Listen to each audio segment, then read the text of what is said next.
The snow didn't care who you were. It fell the same on saints and sinners, on the righteous and the broken. And on the night they cast Elena Ward out of Thunder Hollow, it fell heavy, thick, wet flakes that clung to her hair and eyelashes like they were trying to bury her before she even hit the ground. She stumbled forward, barefoot, the thin cotton dress they'd left her in already soaked through. Her breath came in ragged gasps, visible in the freezing air, each exhale a little weaker than the last. Behind her, the settlement gates slammed shut with a finality that echoed across the valley.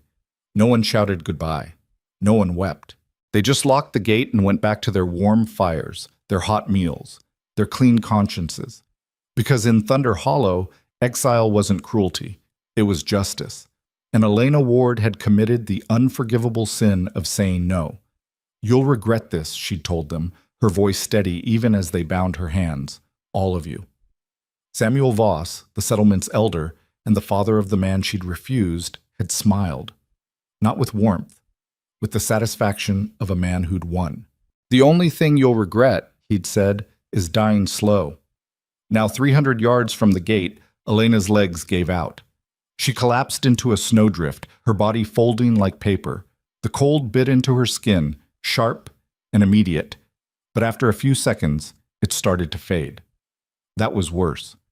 She knew what that meant. Hypothermia didn't announce itself with pain. It whispered you to sleep. She tried to push herself up. Her arms wouldn't cooperate. Get up. Her vision blurred. The trees around her swayed, though there was no wind. Get up, Elena. But her body had already made its choice. It was shutting down, prioritizing the vital organs, abandoning the extremities. She couldn't feel her fingers anymore. Couldn't feel her toes. She thought about her mother, dead 6 years now. Wondered if she'd be waiting on the other side, or if people like Elena, stubborn, ungrateful daughters who dishonored their families, went somewhere else. She thought about Marcus Voss, the man they'd tried to force her to marry. Thought about his hands on her wrists, his breath on her neck, the way he'd smiled when his father announced the engagement, like she'd had any say in it. "You'll learn to love me," Marcus had whispered the night before the ceremony, "or you'll learn to pretend. Either way, you're mine."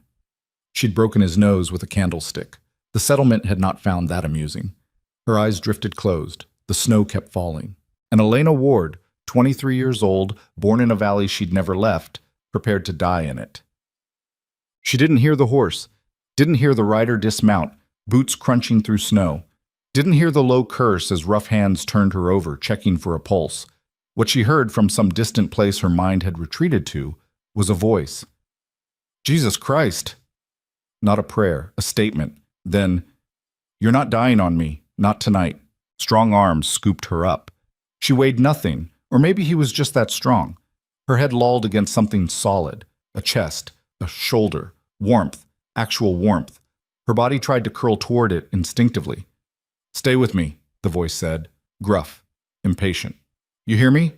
Stay awake."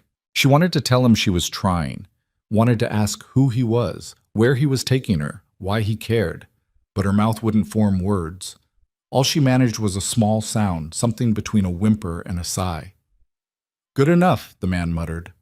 The world lurched as he lifted her onto his horse, then swung up behind her. One arm locked around her waist, holding her upright against his chest. The other took the reins. "Hiya!" The horse bolted forward. Elena's awareness flickered in and out like a candle in the wind. She caught fragments, the rhythm of hooves on frozen ground, the man's heartbeat steady against her back, the smell of leather and smoke and something else, something earthy, pine, maybe, or sage. "Almost there," he said once, though she wasn't sure if he was talking to her or the horse. Time stopped meaning anything. Then there was light, lantern light, spilling gold across snow.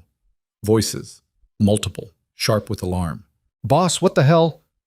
"Get Doc Harris, now." "Is she?" "Now, Merrick." Footsteps, running. More hands, gentler this time, lifting her down. A woman's voice, older, calm. "Bring her inside, quickly." Warmth again, but different, stifling, overwhelming. A fire. She was near a fire. Her body started shaking violently, convulsing, as her frozen limbs began to thaw. Someone wrapped blankets around her. Too many blankets. She couldn't breathe. "Easy," the woman's voice said. Let her adjust. Tom, more hot water. Bess, get those wet clothes off her before she catches pneumonia on top of everything else. Elena's eyes cracked open. Firelight. Wooden beams overhead, faces hovering above her, blurred and indistinct, and one face, sharper than the rest. A man's face, all hard angles and weathered skin, maybe 40, maybe older. Dark hair shot through with gray, eyes the color of storm clouds. He was watching her with an expression she couldn't read. "Who?" she started, but her voice cracked. "Don't talk," he said. "Not yet. Who are you?" He almost smiled. Almost. "Caleb Rourke," he said. "And you just became my problem."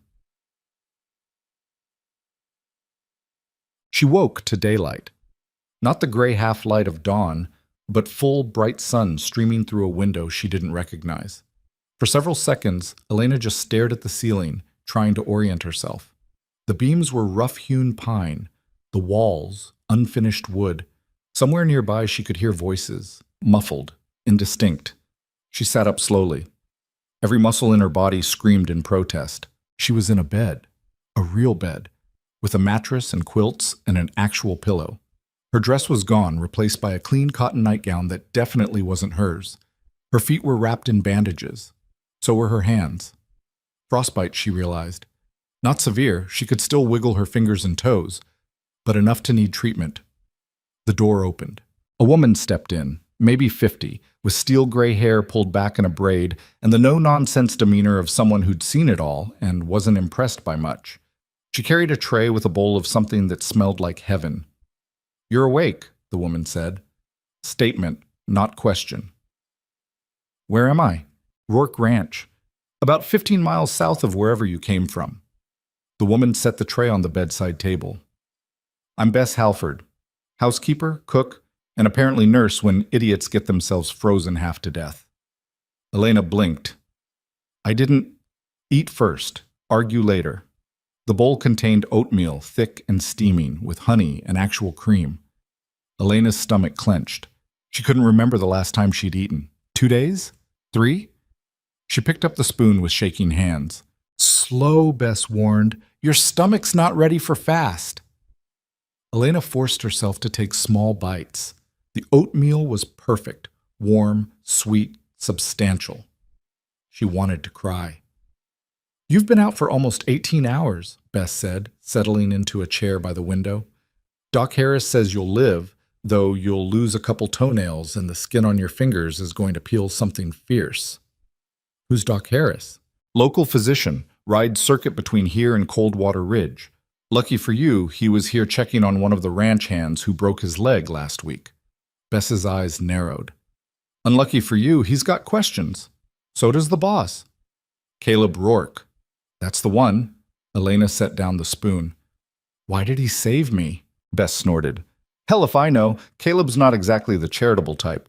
Man runs this ranch like a military operation. Tight, efficient, no room for sentiment." She paused. "But he found you out there, half dead in the snow, and decided you were worth the trouble. That's not nothing." "I didn't ask to be saved." "No," Bess agreed. "But you're alive anyway. Question is, what are you going to do about it?"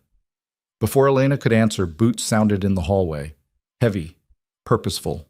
The door swung open without ceremony. Caleb Rourke looked exactly as she remembered. Tall, broad-shouldered, with the kind of presence that filled a room without trying. He wore working clothes, jeans, and a flannel shirt, both dusted with snow. His hat was in his hand. His eyes went straight to Elena. "You're awake." "Apparently." "Good. We need to talk." Bess stood. "She needs to rest. She needs to tell me why I found her dying in the middle of nowhere," Caleb cut in. Not harsh, but firm. "Because if someone's coming after her, I need to know before they show up on my land." Elena's pulse quickened. She hadn't thought that far ahead, hadn't considered that saving her might put him in danger. "No one's coming," she said quickly. Caleb's expression didn't change. "You sure about that?" "They think I'm dead." "And if they find out you're not?" Elena met his gaze, held it. "Then I'll deal with it." Something flickered in Caleb's eyes, amusement maybe, or respect. You can barely stand, he said. How exactly are you planning to deal with anything? That's my problem. It became my problem the second I pulled you out of that snowdrift. They stared at each other. Bess looked between them like she was watching a card game and trying to figure out who was bluffing. Finally, Caleb sighed. What's your name? Elena. Elena Ward. Where are you from? She hesitated. Giving him the truth felt dangerous, but lying felt worse. Thunder Hollow? Recognition flashed across his face. The settlement? Yes. They exiled you. Yes. Why? Elena's jaw tightened. I refused to marry someone. Caleb's expression darkened. They threw you out for that? It's more complicated. No, he said flatly. It's not. Bess made a disgusted sound. Thunder Hollow. Should have known. Place is run like a damn cult. It's not a cult, Elena said automatically, then stopped. Because maybe it was. Maybe she'd just never let herself see it. Caleb ran a hand through his hair. All right, here's how this is going to work. You stay here until you're healed. We've got a spare room, and Bess will make sure you're fed. Once you're strong enough to travel, I'll help you get wherever you need to go. I don't have anywhere to go. Then we'll figure something out. Elena stared at him. Why are you helping me? Caleb's jaw worked. For a moment, she thought he wouldn't answer. Then, because no one should die for saying no. 3 days passed. Elena stayed in the small room off the kitchen, recovering. Her frostbite healed faster than expected. Doc Harris said she'd been lucky, that another hour in the snow and she'd have lost toes. As it was, she'd only lost a couple of nails and some skin. Small mercies. Bess brought her meals and clean clothes, simple things, work dresses and wool stockings that actually fit. Elena didn't ask where they came from, didn't want to know if they'd belonged to someone else. She spent the time watching the ranch through her window. Rourke Ranch wasn't small. 20, maybe 30 buildings scattered across a valley that stretched for miles. Barns, stables, bunkhouses, storage sheds, fences everywhere corralling horses and cattle. And people. More than she'd expected.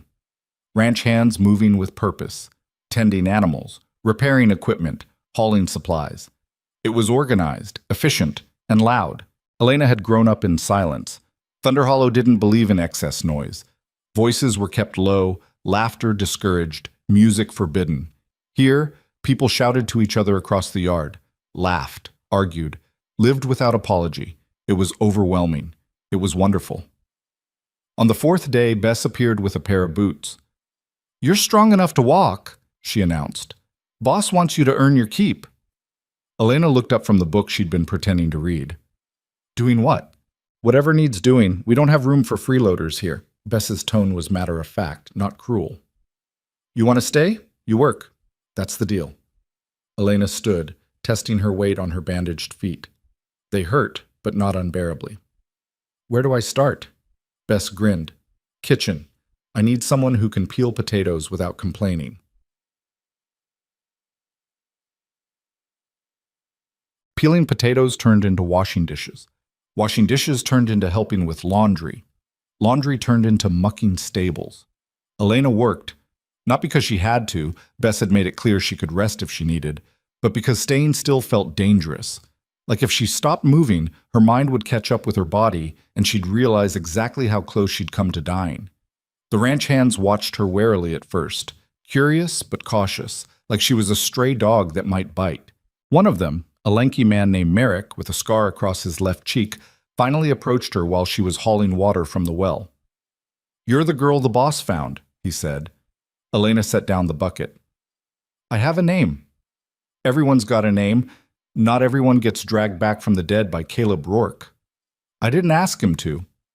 Merrick studied her. No, I don't suppose you did. He tilted his head toward the main house. He tell you about this place? No. Figures. Caleb's not much for talking. Merrick leaned against the well. Rourke Ranch has been here for 20 years. Caleb built it from nothing, just him and his brother, clearing land, raising cattle. Made a lot of enemies doing it, too. Land out here doesn't come easy, and people don't take kindly to someone claiming what they think is theirs. What happened to his brother? Merrick's expression shuddered. Ask him yourself. He walked away before she could respond. Ticked. That night, Elena ate dinner in the kitchen with Bess and a couple of the older ranch hands. The conversation was easy, casual. Talk of weather, cattle, repairs.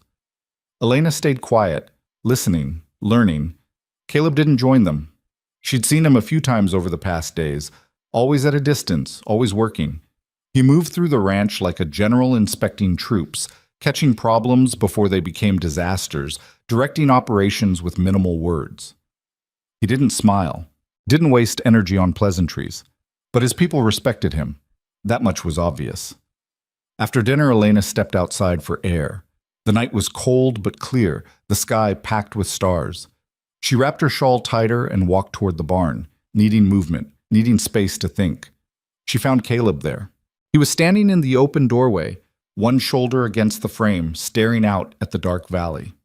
A cigarette burned between his fingers. He took a drag, exhaled smoke into the night.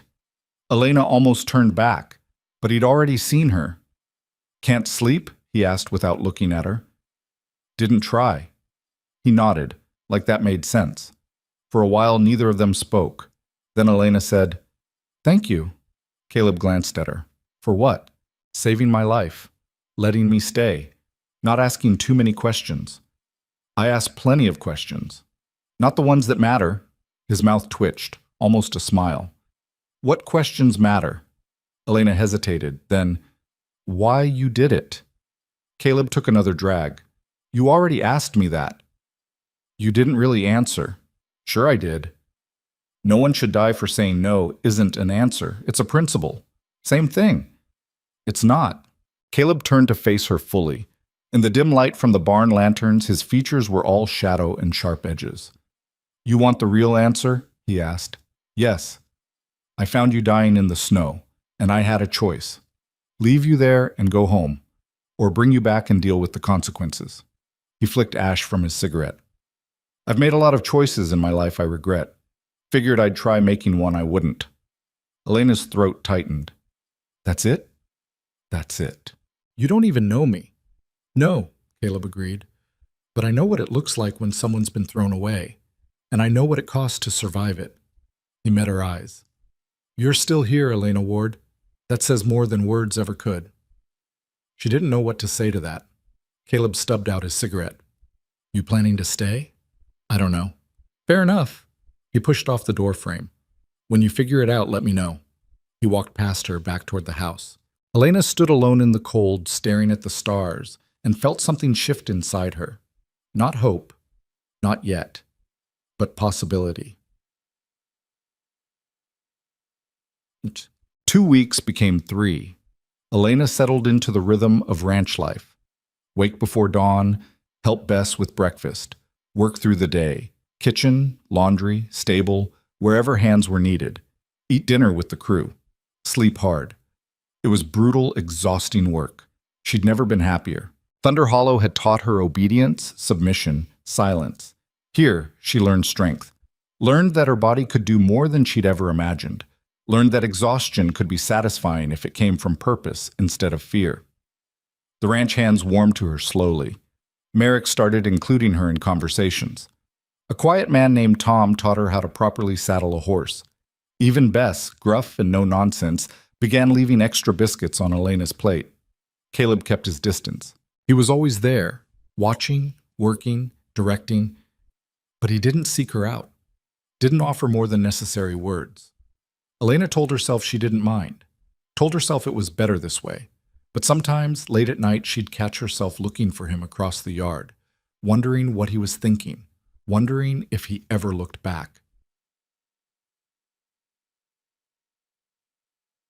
The snow melted. Spring crept into the valley, tentative and slow. The frozen ground thawed into mud. Cattle were moved to higher pastures. Fences needed mending. Seeds needed planting. Elena learned to ride. Not well, she fell more than she stayed upright at first, but she learned. Merrick was a patient teacher, surprisingly gentle for a man who looked like he'd been carved from granite. You're getting better, he told her one afternoon as she managed to stay mounted through a full lap around the corral. Elena grinned, breathless and exhilarated. I didn't fall. Give it time. But she didn't fall. Not that day. That evening, she found Caleb watching from the fence. Their eyes met. He nodded once, acknowledgement, maybe approval, and walked away. Elena's heart did something complicated in her chest. Market. It happened on a Thursday. Elena was in the barn, mucking stalls, when she heard the commotion outside. Raised voices. The sharp crack of hooves on packed dirt. She dropped her pitchfork and moved to the door. 4 riders had entered the ranch yard. They sat their horses with the confidence of men who expected to be obeyed. The leader, a broad man with a thick beard, was speaking to Caleb in a voice loud enough to carry. Don't care what you think you're doing, Rourke. You're harboring stolen property. Elena's blood went cold.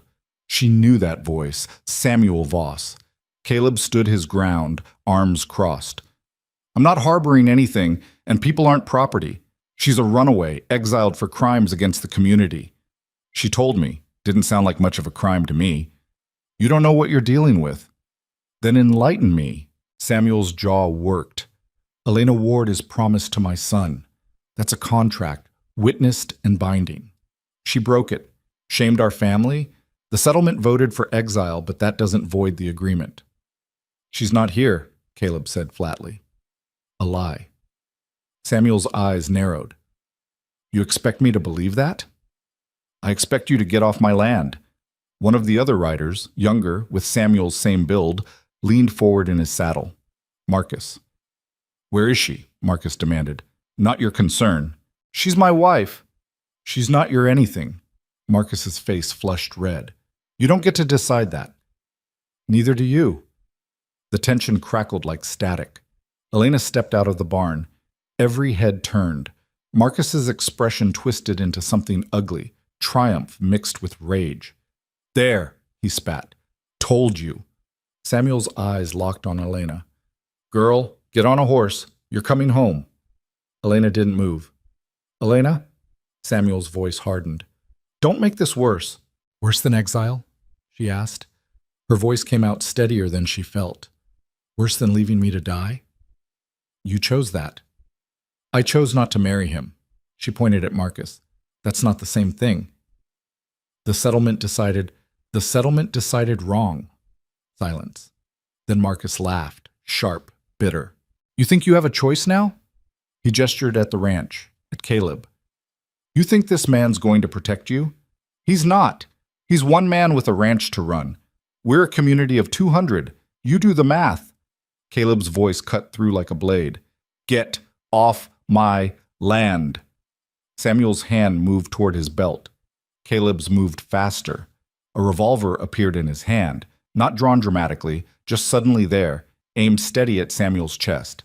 I'm going to say it one more time, Caleb said quietly. Get off my land. For 5 long seconds, no one breathed. Then Samuel slowly raised his hands. This isn't over, Rourke. It is until you make it otherwise. Samuel jerked his reins. His horse wheeled. You're making a mistake, he told Elena. A big one. Wouldn't be my first. The 4 riders turned and rode out. Elena watched them go, her heart pounding so hard she thought it might crack her ribs. Caleb lowered his gun, didn't holster it. You all right? He asked. Elena nodded, didn't trust her voice. The ranch hands had gathered, watching, waiting. Caleb turned to face them. From now on, he said, voice carrying across the yard, we keep watch. Someone's always got eyes on the perimeter. If those men come back, I want to know before they reach the gate. Boss, Merrick said carefully, this could get ugly. It already is ugly. Caleb's expression was stone. But they're not taking her. Not from here. Elena stared at him. He still wasn't looking at her. Get back to work, he told the crew. They scattered. Caleb finally turned. We need to talk, he said. Elena followed him into the house. The office was small, just a desk, some chairs, shelves crammed with ledgers and maps. Caleb shut the door behind them. Sit. Elena sat. Caleb paced, 3 steps one way, 3 steps back. I need you to be honest with me, he said finally. How much danger am I in? I don't know. Guess. Elena thought about Thunder Hollow. about the elders, the rules, the rigid control they maintained. They won't attack openly, she said. Not directly. They'll apply pressure, legal pressure probably. Try to force your hand through the law. The law's 30 miles away and doesn't care about settlement politics. Then they'll make it care. Caleb stopped pacing. What does that mean? It means Samuel Voss has connections, money, influence. He'll find a way to make this your problem. It's already my problem. Then it'll get worse. Caleb's jaw tightened. And if I send you away, if you leave, they'll find me. Not if you go far enough. There's no such thing as far enough. Not for them. They stared at each other. So what do you want to do? Caleb asked. Elena stood. I want to stay. That's not, you asked what I want. That's my answer. Her hands curled into fists. I'm tired of running, tired of being afraid, tired of letting other people decide what happens to me. This isn't about what you're tired of. This is about survival. Then let me survive here. Elena, I'll work, I'll fight, I'll do whatever it takes. Her voice cracked. Please don't send me away. Caleb looked at her for a long moment. Then he sighed. You're going to get me killed, he muttered. Probably. And you're okay with that? No, but I'm asking anyway. Something that might have been a smile crossed his face. Might have been. All right, he said. You can stay. Thank you. Don't thank me yet. He moved to the window, looked out at the ranch. If they come back, when they come back, it won't be pretty. I know. People might get hurt. I know.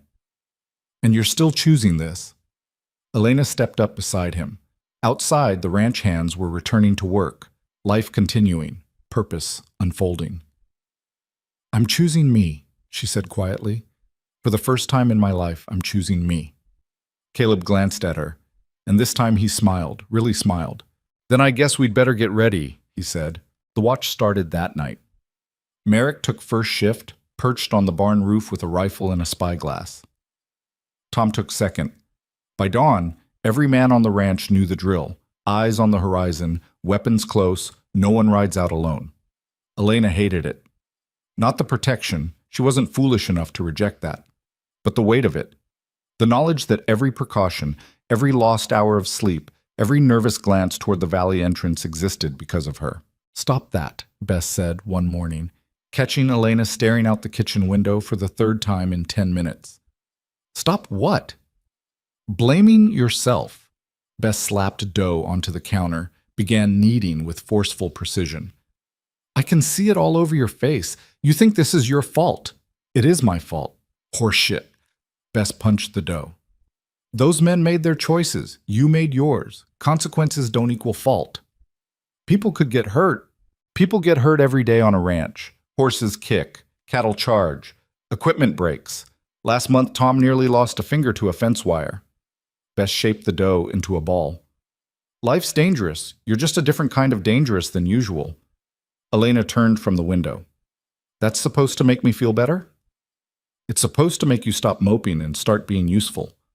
Bess gestured at a basket of carrots. Those need chopping. Get to it. Elena picked up a knife. They worked in silence for a while. Bess rolling out biscuits, Elena reducing carrots to uniform pieces. The rhythm was soothing, familiar. In Thunder Hollow, kitchen work had been penance, punishment for failures, real or imagined. Here, it was just work, no shame attached. Can I ask you something? Elena said. Can't stop you. Why is Caleb doing this? Bess's hand stilled. He told you no one should die for saying no. That's what he said. Not why he believes it. Bess studied her, flour dusting her forearms. You want his history. Ask him yourself. I'm asking you. Then I'm telling you to mind your business. Bess, some stories aren't mine to tell. Bess returned to her dough. But I'll say this. Caleb Rourke knows what it costs to stand alone, and he knows what it costs not to. Make of that what you will. Before Elena could respond, the door banged open. Merrick stepped in, hat in hand, expression tight. We've got visitors. Elena's stomach dropped. Thunder Hollow? No. Worse. Bess and Elena exchanged a glance. Define worse, Bess said. Sheriff, They found Caleb in the yard, already facing down two men on horseback. One wore a tin star pinned to his vest, a lean man with thinning hair and the look of someone perpetually disappointed by humanity. The other was younger, deputy probably, with nervous eyes that kept darting around the ranch. "Sheriff Hackett," Caleb said. Neutral tone. No warmth, but no hostility either. "Rourke." The sheriff tipped his hat. "Mind if we step inside? Got some questions." "Ask them here." Hackett's mouth thinned. "Rather not do this in front of your whole crew." "My crew's got a right to know what's happening on their land." "Your land. Their jobs." "Same thing." The sheriff sighed. "All right. Have it your way." He pulled a folded paper from his coat. "Got a complaint filed 3 days ago. Allegations of kidnapping and unlawful imprisonment." Caleb didn't blink. "Who filed it?" "Samuel Voss, elder of Thunder Hollow Settlement." "And who am I supposed to have kidnapped?" "Woman named Elena Ward." Hackett's eyes scanned the gathered ranch hands, landed on Elena. "That her?" Caleb stepped sideways, blocking the sheriff's view. "What if it is? Then I need to speak with her. Verify she's here of her own will." "She is." "Need to hear it from her." Elena pushed forward before Caleb could argue. "I'm here of my own will." Hackett studied her, not unkindly, but thorough, taking in the work dress, the worn boots, the healing frostbite scars on her hands. "You're Elena Ward?" "Yes." "You're here voluntarily?" "Yes." "No coercion? No threats?" "None." The sheriff nodded slowly. "You know, Samuel Voss is claiming you were abducted from Thunder Hollow. Says Rourke here took you against your consent."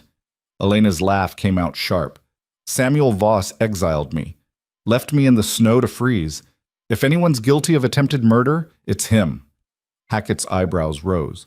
"That's a serious accusation." "It's the truth." "You got proof?" "I'm standing here, aren't I?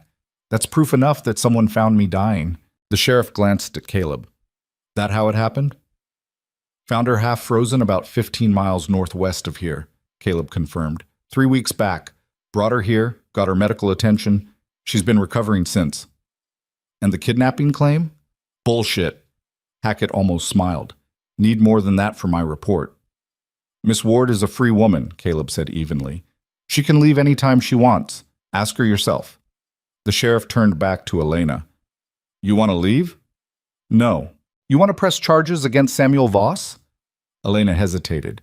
The smart answer was yes, turn this back on them, make them defend themselves.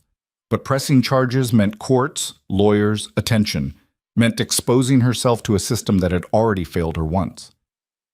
"No," she said finally. Hackett looked disappointed. "Why not?" "Because I just want to be left alone." "That's not how the law works."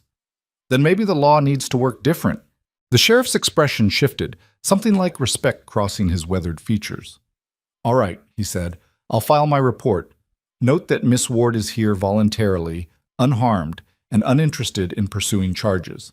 He refolded the paper. "But I'll tell you what I told Voss. This doesn't end here. Man's got connections. He pushes hard enough, I'll have to come back." "We'll be here," Caleb said. Hackett nodded, started to turn his horse. Stopped. "One more thing, Rourke. Off the record?" "Go ahead." "Whatever's brewing between you and Thunder Hollow, keep it clean." "I don't want bodies on my desk." "Neither do I." "Good." The sheriff tipped his hat to Elena. "Ma'am." They rode out. Silence settled over the yard like dust. Then Merrick spat into the dirt. "Well, that was fun." "Back to work," Caleb ordered. The crew scattered. Slowly, reluctantly, but they scattered. Caleb caught Elena's arm as she turned to follow. "Inside," he said quietly. "Now." She followed him to the office. He shut the door, locked it, turned to face her with an expression she couldn't read. "You should have pressed charges," he said. "What good would that do?" "It would put them on the defensive, make them answer questions instead of asking them. It would also drag this out for months, maybe years." Elena crossed her arms. "I don't want revenge. I want peace." "Those aren't mutually exclusive. They are when one keeps you trapped in the past." Caleb moved to the window, stared out at the ranch. His shoulders were rigid, tension coiled in every line of his body. "They're not going to stop," he said. "I know." "Hackett's right. Voss has connections. Money. He'll keep pushing." "Let him." Caleb turned. "You don't understand." "I understand perfectly." Elena stepped closer. "I understand that men like Samuel Voss hate losing control. I understand that he sees me as property he's entitled to reclaim. I understand that this won't end until either he gives up or I'm dead." Her voice steadied. "What I also understand is that I'm not running anymore." "This isn't about running. It's exactly about running." She met his eyes. "You saved my life. You gave me shelter. You stood between me and men with guns. You don't get to send me away now because things might get difficult." "Difficult." Caleb's laugh was harsh. "Elena, this goes past difficult. If Voss escalates, if he brings legal action, or worse, then we deal with it." "We?" "You're not alone in this. You made that choice when you pulled me out of the snow. I'm making mine now." They stared at each other. "You're stubborn," Caleb said finally. "So are you." "Yeah." Something that might have been admiration flickered across his face. "Yeah, I am." He moved past her, unlocked the door, paused with his hand on the knob. "You really want peace?" he asked without turning. "More than anything." "Then you'd better get ready for war." He left. Elena stood alone in the office, her heart pounding, and wondered if she'd just made the bravest decision of her life or the stupidest. Probably both. The days that followed settled into a strange new normal. Work continued, cattle needed tending, fences needed mending, life didn't pause for political disputes. But underneath the routine ran a current of tension no one talked about directly. Elena threw herself into the work harder than before. If she was going to stay, if she was going to be the reason these people faced danger, then she'd earn that risk. She learned to rope cattle from Tom, who had infinite patience and a teaching style that involved more demonstration than lecture.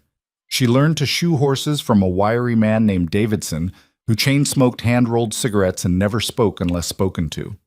She learned to shoot from Merrick. That last one surprised her. "You're staying," Merrick said one afternoon, appearing at her elbow while she hauled feed bags. "That means you'd better know how to protect yourself." "I thought that's what you all were for." "We can't be everywhere." He gestured toward the practice range they'd set up behind the barn. "Come on." The rifle felt foreign in her hands, heavy, awkward, dangerous. Merrick showed her how to hold it, how to sight down the barrel, how to breathe and squeeze instead of pull.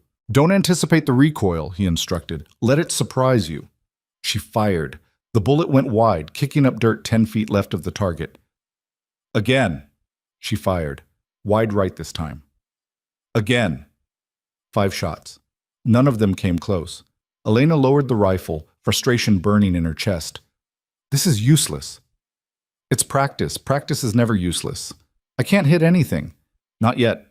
Merrick took the rifle, reloaded it, handed it back. "But you will." "Know why?" "Because you're going to make me stand here until I do?" "Because you're not scared of it anymore." Elena blinked. "What?" "First shot, you flinched, expected it to hurt. By the 5th shot, you weren't flinching, you were aiming." He tapped the rifle barrel. "That's progress. Everything else is just repetition." They practiced until Elena's shoulder ached and her ears rang. She hit the target twice, glancing blows. Nothing impressive, but hits nonetheless. "Good," Merrick said as the sun started to set. "Same time tomorrow." "Why are you doing this?" Elena asked. Merrick's scarred face was unreadable. "Because Caleb asked me to, and because I've seen what happens when people can't defend themselves." He started walking back toward the barn. "Don't be one of them." That night at dinner, Elena sat with the crew for the first time. Not at Bess's invitation. She just grabbed her plate and settled at the long table where the ranch hands ate. No one protested. Tom shifted to make room. Davidson nodded acknowledgement. Merrick grunted something that might have been approval. The conversation flowed around her, talk of weather, horses, upcoming auctions, normal things, safe things. Caleb sat at the head of the table, mostly silent, but his presence anchored the room. Every so often, someone would direct a question his way. "Should we move the herd to the north pasture? Did you see the fence post that's rotting?" And he'd answer with minimal words, decisive, clear. Elena watched him when she thought he wasn't looking, caught him watching her when she wasn't. Their eyes met. Neither of them looked away immediately. Then Bess dropped a pan in the kitchen with a clatter that broke the moment, and the world resumed moving. After dinner, Elena helped wash dishes. Bess was quieter than usual, working with an efficiency that suggested she had thought she wasn't sharing. "Spit it out," Elena said finally. "Don't know what you mean." "You've been staring at me for 10 minutes. Bess scrubbed a pot with unnecessary force. "Just wondering if you know what you're doing." "Washing dishes? Don't be smart." Bess set the pot aside. "I mean, with Caleb." Elena's hand stilled in the dishwater. "I'm not doing anything with Caleb." "No, but you're thinking about it." "I'm not." "Honey, I've been running this kitchen for 12 years. I know the difference between someone who's grateful and someone who's interested. You're crossing into the second category." Heat flooded Elena's face. "That's not—" "I'm not judging," Bess cut in, "but I am warning. Caleb's a good man, probably the best man I've ever worked for. But he's not simple. He's got history, scars that don't show. You go down that road, you'd better be ready for what you find." "I'm not going down any road. Not yet." Bess dried her hands. "But you will. And when you do, don't say I didn't warn you." She left Elena alone with the dishes and her thoughts.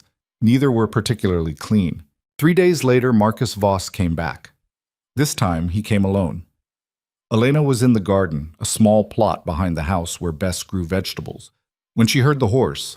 She looked up, shading her eyes against the afternoon sun, and felt her stomach drop.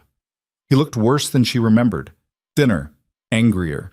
His nose had healed crooked from where she'd broken it. "Elena," he called from outside the fence. She stood slowly. "Leave. I need to talk to you." "No, you don't.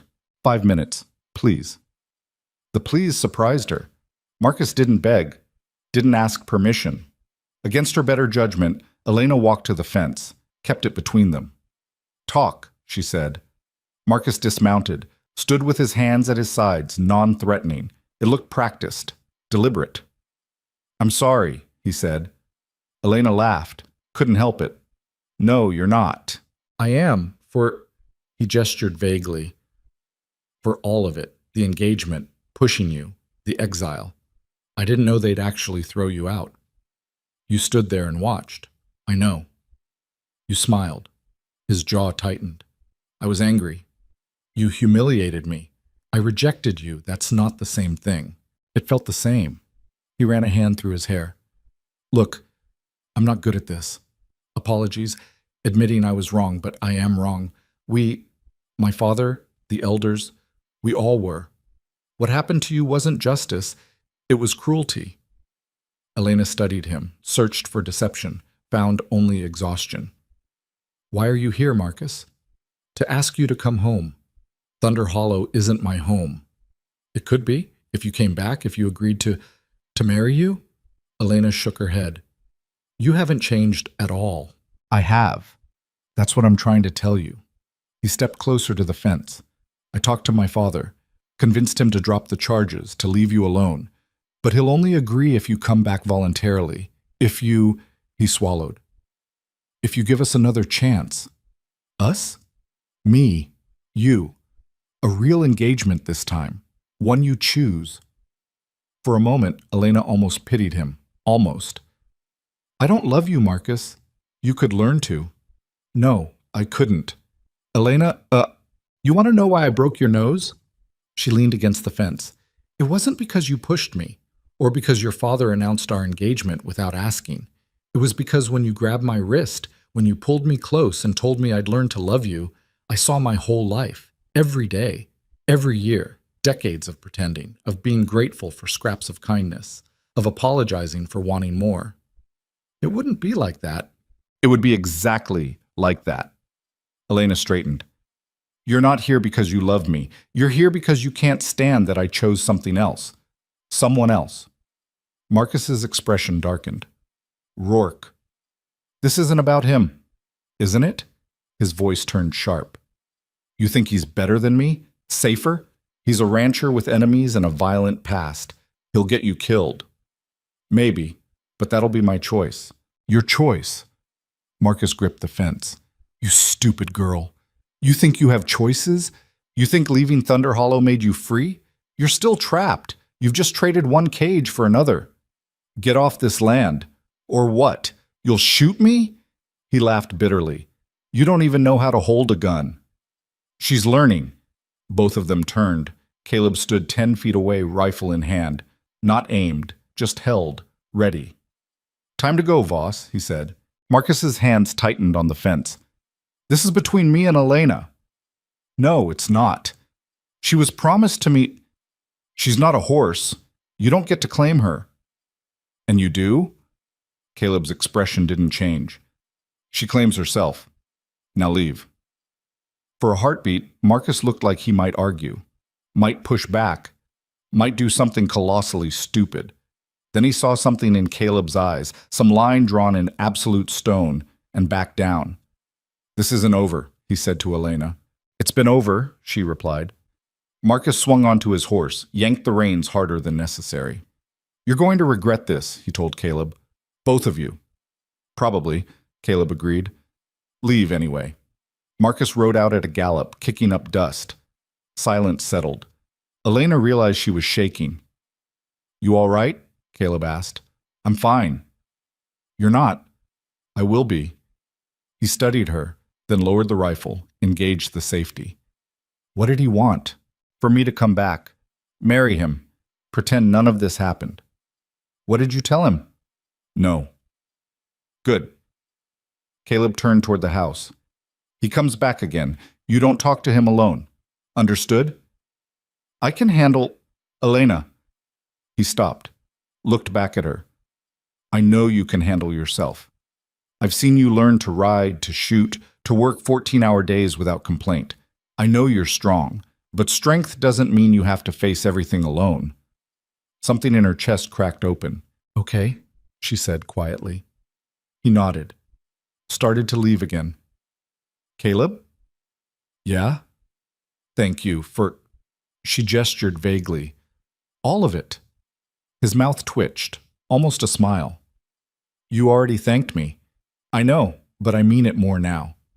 This time he did smile. Small, but real. You're welcome.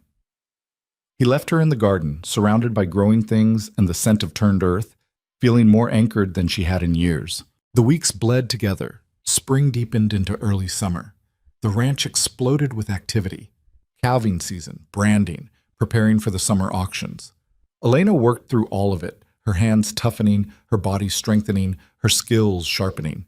Merrick pronounced her adequate with a rifle, which Elena had learned was his version of high praise. Tom taught her to track game through the forest. Even Davidson warmed to her, or at least stopped pretending she didn't exist. Bess declared her almost competent in the kitchen, which Elena chose to interpret as a compliment. And Caleb kept his distance, kept things professional. Boss and employee, rescuer and rescued. But sometimes Elena would catch him watching her across the yard, and sometimes their hands would brush passing tools, and sometimes at dinner their eyes would meet and hold just a second too long. Neither of them acknowledged it, but both of them felt it. One evening in June, Elena found herself alone in the barn. The crew had gone to town for supplies, Bess was visiting a friend, and Caleb was somewhere dealing with paperwork. The quiet was almost unnatural after months of constant noise and motion. She was brushing down one of the horses, a chestnut mare named Copper, when she heard footsteps. Caleb appeared in the doorway, silhouetted against the setting sun. Thought everyone had gone to town, he said. Someone needed to stay, feed the animals. I could have done that. So could I. He stepped into the barn, moved to the stall across from hers, began checking a gelding's hooves with practiced efficiency. They worked in companionable silence. Then Caleb said, You've gotten good at this. At what? All of it. Riding, shooting, ranch work. He set down the gelding's hoof. You've become one of the crew. That was the goal, wasn't it? Earn my keep. It was survival. This is different. Elena paused her brushing. How? You're not just surviving anymore. You're building something. So are you. I've been building this ranch for 20 years. I meant with me. The words came out before she could stop them. You're building, she faltered. I don't know, something. Caleb turned to face her fully. In the dim barn light, his features were all shadow and hard lines. "What do you want, Elena?" The question hung between them. "I don't know," she'd admitted. "I've spent so long being told what to want that I'm not sure I know the difference anymore." "Figure it out." Not harsh, almost gentle.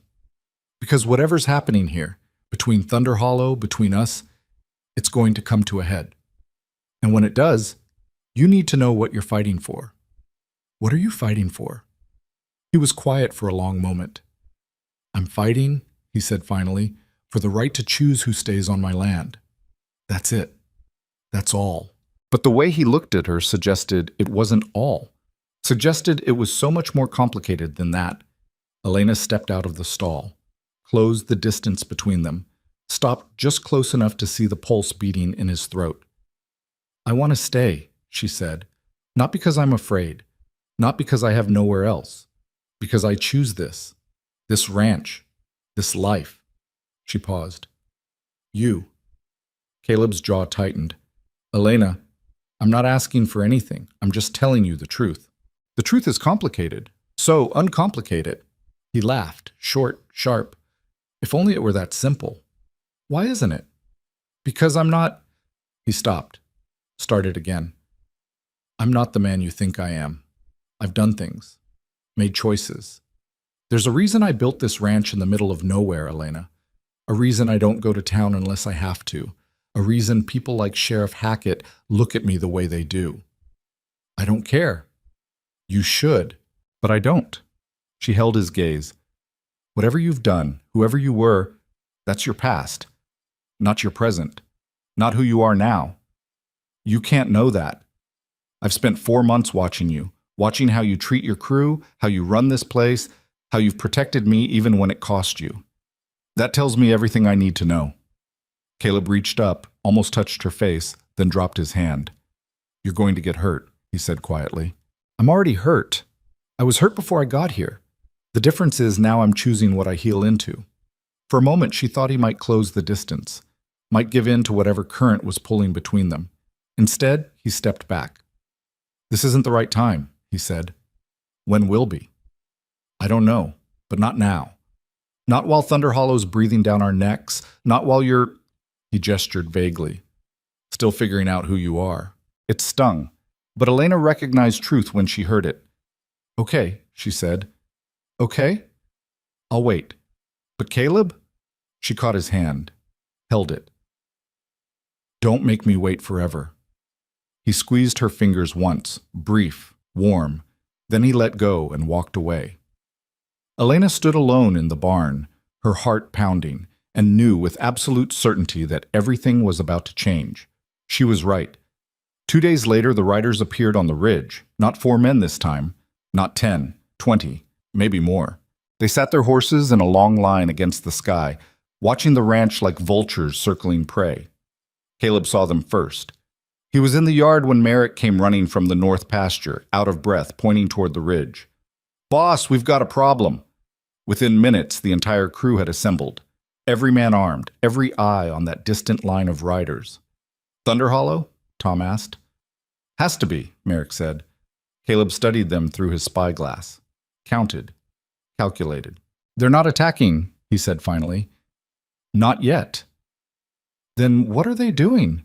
"Sending a message." "What message?" Caleb lowered the spyglass. "That we're outnumbered." Elena pushed through the gathered men. "How many?" 23. Armed, organized. "What do we do?" Caleb looked at her. His expression was hard, decided. "We get ready," he said, "because they're not going away, and neither are we." He turned to his crew. "Double the watch. No one sleeps without someone else awake. Weapons stay loaded. Horses stay saddled. If they come down from that ridge, I want to know about it before they're halfway here." "And if they attack?" Davidson asked. Caleb's voice was stone. "Then we defend what's ours." The men scattered to their positions. Elena stayed. "This is it, isn't it?" she said. "What you warned me about." "Yeah." "I'm sorry." "Don't be." Caleb checked his rifle. "You didn't start this. They did. All you did was survive." "That's not—" "Elena." He met her eyes. "Whatever happens next, you stay close. You stay armed, and if I tell you to run, you run. Understood? I'm not running. If I tell you to, I'm not running, she repeated, firmer this time. Not from them. Not from this. We stand together or we don't stand at all. Caleb stared at her, then shook his head, something like respect crossing his features. You're going to be the death of me, he muttered. Probably, Elena agreed, but not today. She took the rifle Merrick offered her, checked the chamber, made sure the safety was off. On the ridge, the riders hadn't moved. Below, the ranch prepared for war. And Elena Ward, who'd once been left to die in the snow, stood in the center of it all and felt something she'd never felt before. Not fear, not anymore. Purpose. The riders stayed on the ridge for 3 hours. Just sat there, silhouettes against the afternoon sky, making their presence known. Making sure Caleb and his crew understood exactly how outnumbered they were. Then, as the sun began its descent, they turned as one and disappeared over the ridge. No shots fired. No words exchanged. Just a promise written in their formation. We'll be back. They're testing us, Merrick said, lowering his rifle. Seeing how we react. Caleb nodded, his jaw tight. And now they know we're ready. Are we? Tom asked. Ready, I mean. 23 against 14? 15, Elena corrected. I can shoot. Tom looked at her, then at Caleb.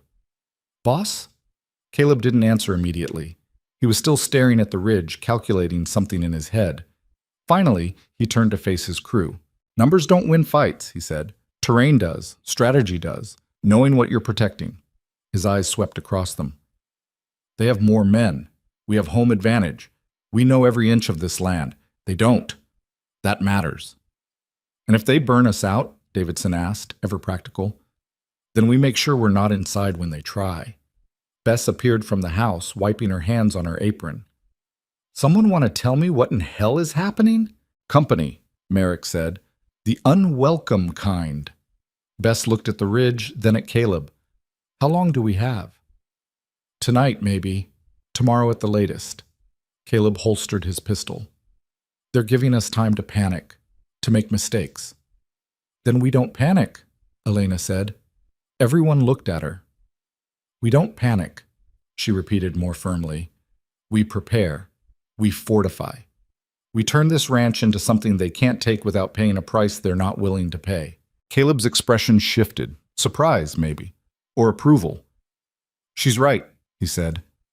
Tom, Merrick, take 4 men and start moving supplies into the root cellar. Food, water, ammunition. Enough for a week if we need it. Davidson, you and the others reinforce the barn doors. Board up the ground floor windows on the house. Make them work for every inch. The men moved immediately, scattering to their tasks. Caleb caught Elena's arm. You, with me. He led her to the house, into his office. Shut the door. That was either very brave or very stupid, he said. Which do you think? Both. He moved to a cabinet, unlocked it, pulled out a wooden box. Inside were 2 pistols, smaller than his Colt but well maintained. You know how to use one of these? Merrick showed me rifles. Same principle. Shorter range, faster firing. He loaded one, showed her the mechanism. Keep this on you. Always. If they get inside, if things go wrong, you use this. Elena took the pistol. It felt heavier than it should. I'm not going to need it, she said. Probably not, but I'm not taking chances.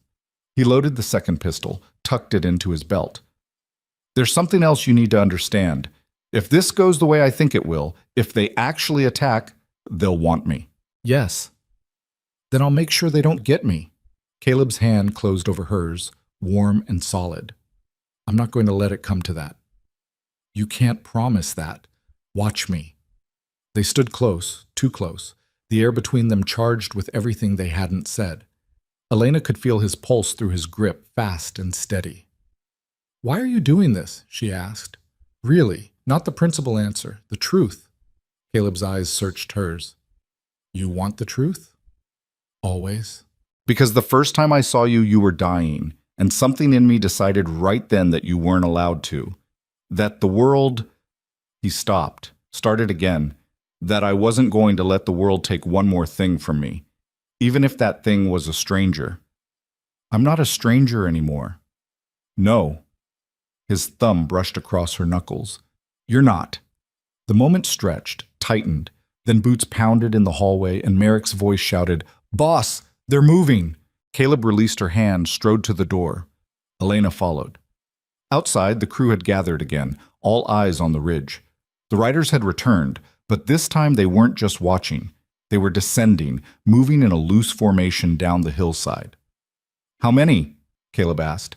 "Same 23, Merrick said. "But they're not charging, moving slow, deliberate." "They want to talk," Tom guessed. "Or they want us to think they want to talk," Davidson countered. Caleb grabbed his rifle. "Everyone holds position. No one fires unless I give the word. Understood?" A chorus of affirmatives. The riders reached the valley floor, kept coming, stopped about 100 yards out, just within shouting distance. Samuel Voss rode at the front, flanked by Marcus and two other men Elena didn't recognize. The rest spread out behind them in a show of force that was impossible to misinterpret. "Rourke!" Samuel's voice carried across the space. "We need to talk!" Caleb stepped forward, rifle held loosely. "Then talk. From there. This would be easier face to face." "I'm sure it would. For you." Samuel's jaw worked. Even from a distance, Elena could see the frustration on his face. "I'm giving you one last chance," Samuel called. "Hand over Elena Ward. Walk away from this. No one has to get hurt." "She doesn't want to go with you. She doesn't know what she wants. She's been manipulated." "She's standing right here," Elena shouted, stepping up beside Caleb. "And I know exactly what I want." Samuel's attention snapped to her. "Elena, be reasonable. You're confused. This man has filled your head with, 'This man saved my life. You tried to end it. We gave you a choice. You gave me an ultimatum. That's not the same thing." Marcus pushed his horse forward. "Elena, please, just come home. We can fix this." "There's nothing to fix. I made my choice." A choice based on fear and desperation. A choice based on wanting to live. Her voice rang clear across the yard. "Something you never allowed me to do." Silence fell. Samuel's expression hardened. "Very well. If that's your final answer, it is. Then you forced our hand." He raised his voice, addressing Caleb now. "We'll return at dawn, with twice as many men. You can surrender the girl peacefully, or we'll take her by force. Your choice." "She's not a possession," Caleb said. "You don't get to take her at all." "We'll see about that." Samuel wheeled his horse.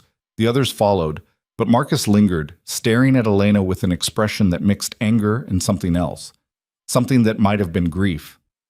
"You're going to regret this," he said quietly. "When people die tomorrow, their blood is on your hands." "No," Elena replied. "It's on yours, all of you, for refusing to let me go." Marcus turned his horse and rode after the others. The crew watched them retreat into the gathering dusk. "Dawn," Tom said. "That gives us maybe 12 hours. "Then we'd better use them," Caleb said. He turned to face his men. "I want every rifle we have loaded and positioned. 2 on the roof, 2 in the barn loft, the rest spread around the perimeter. Sight lines clear, ammunition close. We turn this place into a fortress." "They'll have 46 men come dawn," Merrick pointed out. "I can count. Doesn't change what we're doing." "Boss, maybe—" Tom hesitated. "Maybe we should consider their offer. Not surrender Elena, but negotiate. Find a middle ground." "There is no middle ground," Elena said. "They want me back in Thunder Hollow, married to Marcus, under their control. Anything less than that isn't compromise. It's just slower submission." Tom looked uncomfortable. "People are going to die tomorrow." "I know." "And you're okay with that?" "No. But I'm not okay with going back either." She met his eyes. "If you want to leave, leave. I won't blame you. This isn't your fight." "It became our fight the day the boss brought you home," Tom said quietly. "I'm just making sure you understand the cost." "I understand." Caleb's hand landed on her shoulder, brief and grounding. "Everyone inside, we have work to do, too." The next hours blurred together in a frenzy of preparation. Windows were boarded, ammunition distributed, escape routes planned. Bess filled every container she could find with water and moved them to the cellar. Davidson and 2 others reinforced the barn with spare lumber, creating firing positions behind improvised barriers.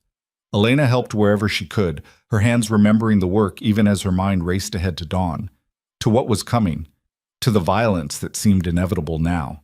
Around midnight, Caleb found her on the roof, checking sight lines like Merrick had shown her. "You should rest," he said. "Can't." "Elena, if I close my eyes, I'll see them, all of them. The men from Thunder Hollow, the crew here, you." She lowered the rifle. "I'll see what I'm about to cost everyone." Caleb settled beside her, his shoulder warm against hers in the cool night air. "You want to know what I see?" he asked. "What?" "A woman who survived being thrown away, who could have run a dozen times but chose to stay, who's about to face down an army because she refuses to be owned." He was quiet for a moment. "I see someone worth fighting for." Elena's throat tightened. "That's not—" "It is. And tomorrow, when they come, I need you to remember that. Not the guilt, not the cost, just that simple fact." He stood, offered his hand. "Come on. You need sleep even if you can't get it." She let him pull her to her feet. They climbed down from the roof together, their hands linked in the darkness. At the base of the ladder, Caleb didn't immediately release her. "Whatever happens tomorrow," he said, "you stay alive. Promise me." "Only if you promise the same." "Deal." They stood close enough that Elena could see the lines around his eyes, the gray threading through his hair, the exhaustion he was trying to hide. "Caleb," he kissed her, not gently, not tentatively, but like a man who'd been holding back for months and finally ran out of reasons to. Elena froze for half a heartbeat, then kissed him back just as fiercely. Her hands fisted in his shirt, pulling him closer. His arms came around her, solid and sure. When they finally broke apart, both breathing hard, Caleb rested his forehead against hers. "I wanted to wait," he said, "until things were settled, until you'd had time to—" "Shut up," Elena whispered. "Just, for once, shut up and let this be enough." So he did. They stood together in the dark, holding each other, while around them the ranch prepared for war. Dawn came too fast. Elena woke to Bess shaking her shoulder, whispering urgently, "They're here." She was up immediately, grabbing her pistol, checking the load. Around her the house was already alive with controlled chaos, men moving to positions, final preparations being made. Caleb was on the porch, rifle in hand, watching the horizon. Elena joined him. The sun was just breaking, painting the valley in shades of gold and red, and silhouetted against that light, descending from the ridge in two columns, came the riders. Merrick had been right. There were at least 40 now, maybe more, organized, armed, moving with the coordination of men who'd planned this. "Here we go," Caleb murmured. The riders spread out as they approached, forming a loose semicircle around the ranch buildings. Samuel and Marcus rode at the center, flanked by men Elena recognized from Thunder Hollow. Farmers, shopkeepers, people she'd known her entire life. They stopped 50 yards out. Samuel raised his hand. The riders stilled. "Caleb Rourke," he shouted, "this is your final warning. Send out Elena Ward, and we'll leave peacefully." "And if we don't," Caleb called back, "then we take her by force. And anyone who dies defending her, their blood is on your conscience." "Funny. Was just thinking the same about you." Samuel's expression darkened. "You're outnumbered 3-1. You can't win this." "Maybe not. But we can make sure you don't either." "Last chance, Rourke." Caleb's grip tightened on his rifle. "Come take her then, if you can." For a moment, nobody moved. Then Samuel dropped his hand. The riders surged forward. "Fire!" Caleb roared. The ranch erupted. Rifle fire cracked from the roof, from the barn loft, from the windows. The first wave of riders faltered as bullets tore through their ranks. 2 men fell. A horse screamed and went down, throwing its rider, but they kept coming. Elena raised her pistol, sighted on a rider charging the porch, squeezed the trigger. The recoil jolted her arm. The man jerked in his saddle but didn't fall. She fired again. This time he tumbled backward, hitting the ground hard. Her stomach twisted, but she forced it down. Aimed at the next target. The world narrowed to sounds and moments. Gunfire, shouting, the thunder of hooves. A window shattered somewhere inside. Merrick yelled something from the roof. Tom returned fire from the barn, steady and methodical. Caleb moved beside her like a machine, firing, reloading, firing again, every shot deliberate, every shot counting. "They're trying to flank!" someone shouted. Elena turned, saw riders circling toward the back of the house. She fired until her pistol clicked empty, then ducked inside to reload. Her hand shook as she fumbled with the cartridges. Bess appeared, thrust a loaded rifle into her arms. "Second floor, east window," Bess snapped. "They're climbing." Elena ran. She burst into a bedroom just as a man hauled himself through the window. He saw her, started to raise his gun. She fired. He fell back out the window with a cry. Elena's breath came in gasps.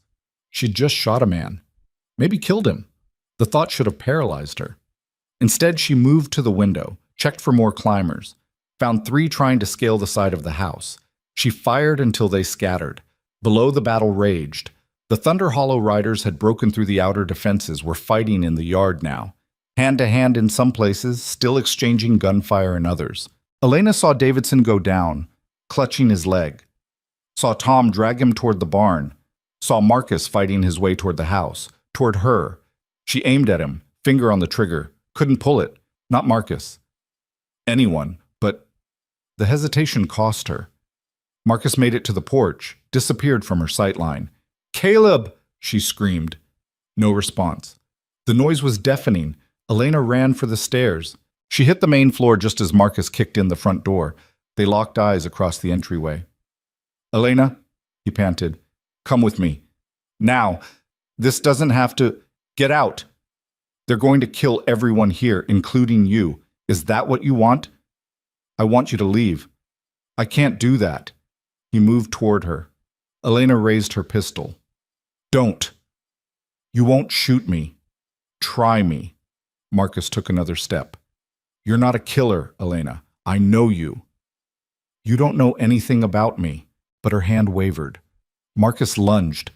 The shot that rang out didn't come from Elena's gun. It came from behind her. Marcus stumbled, eyes wide, a red stain spreading across his shoulder.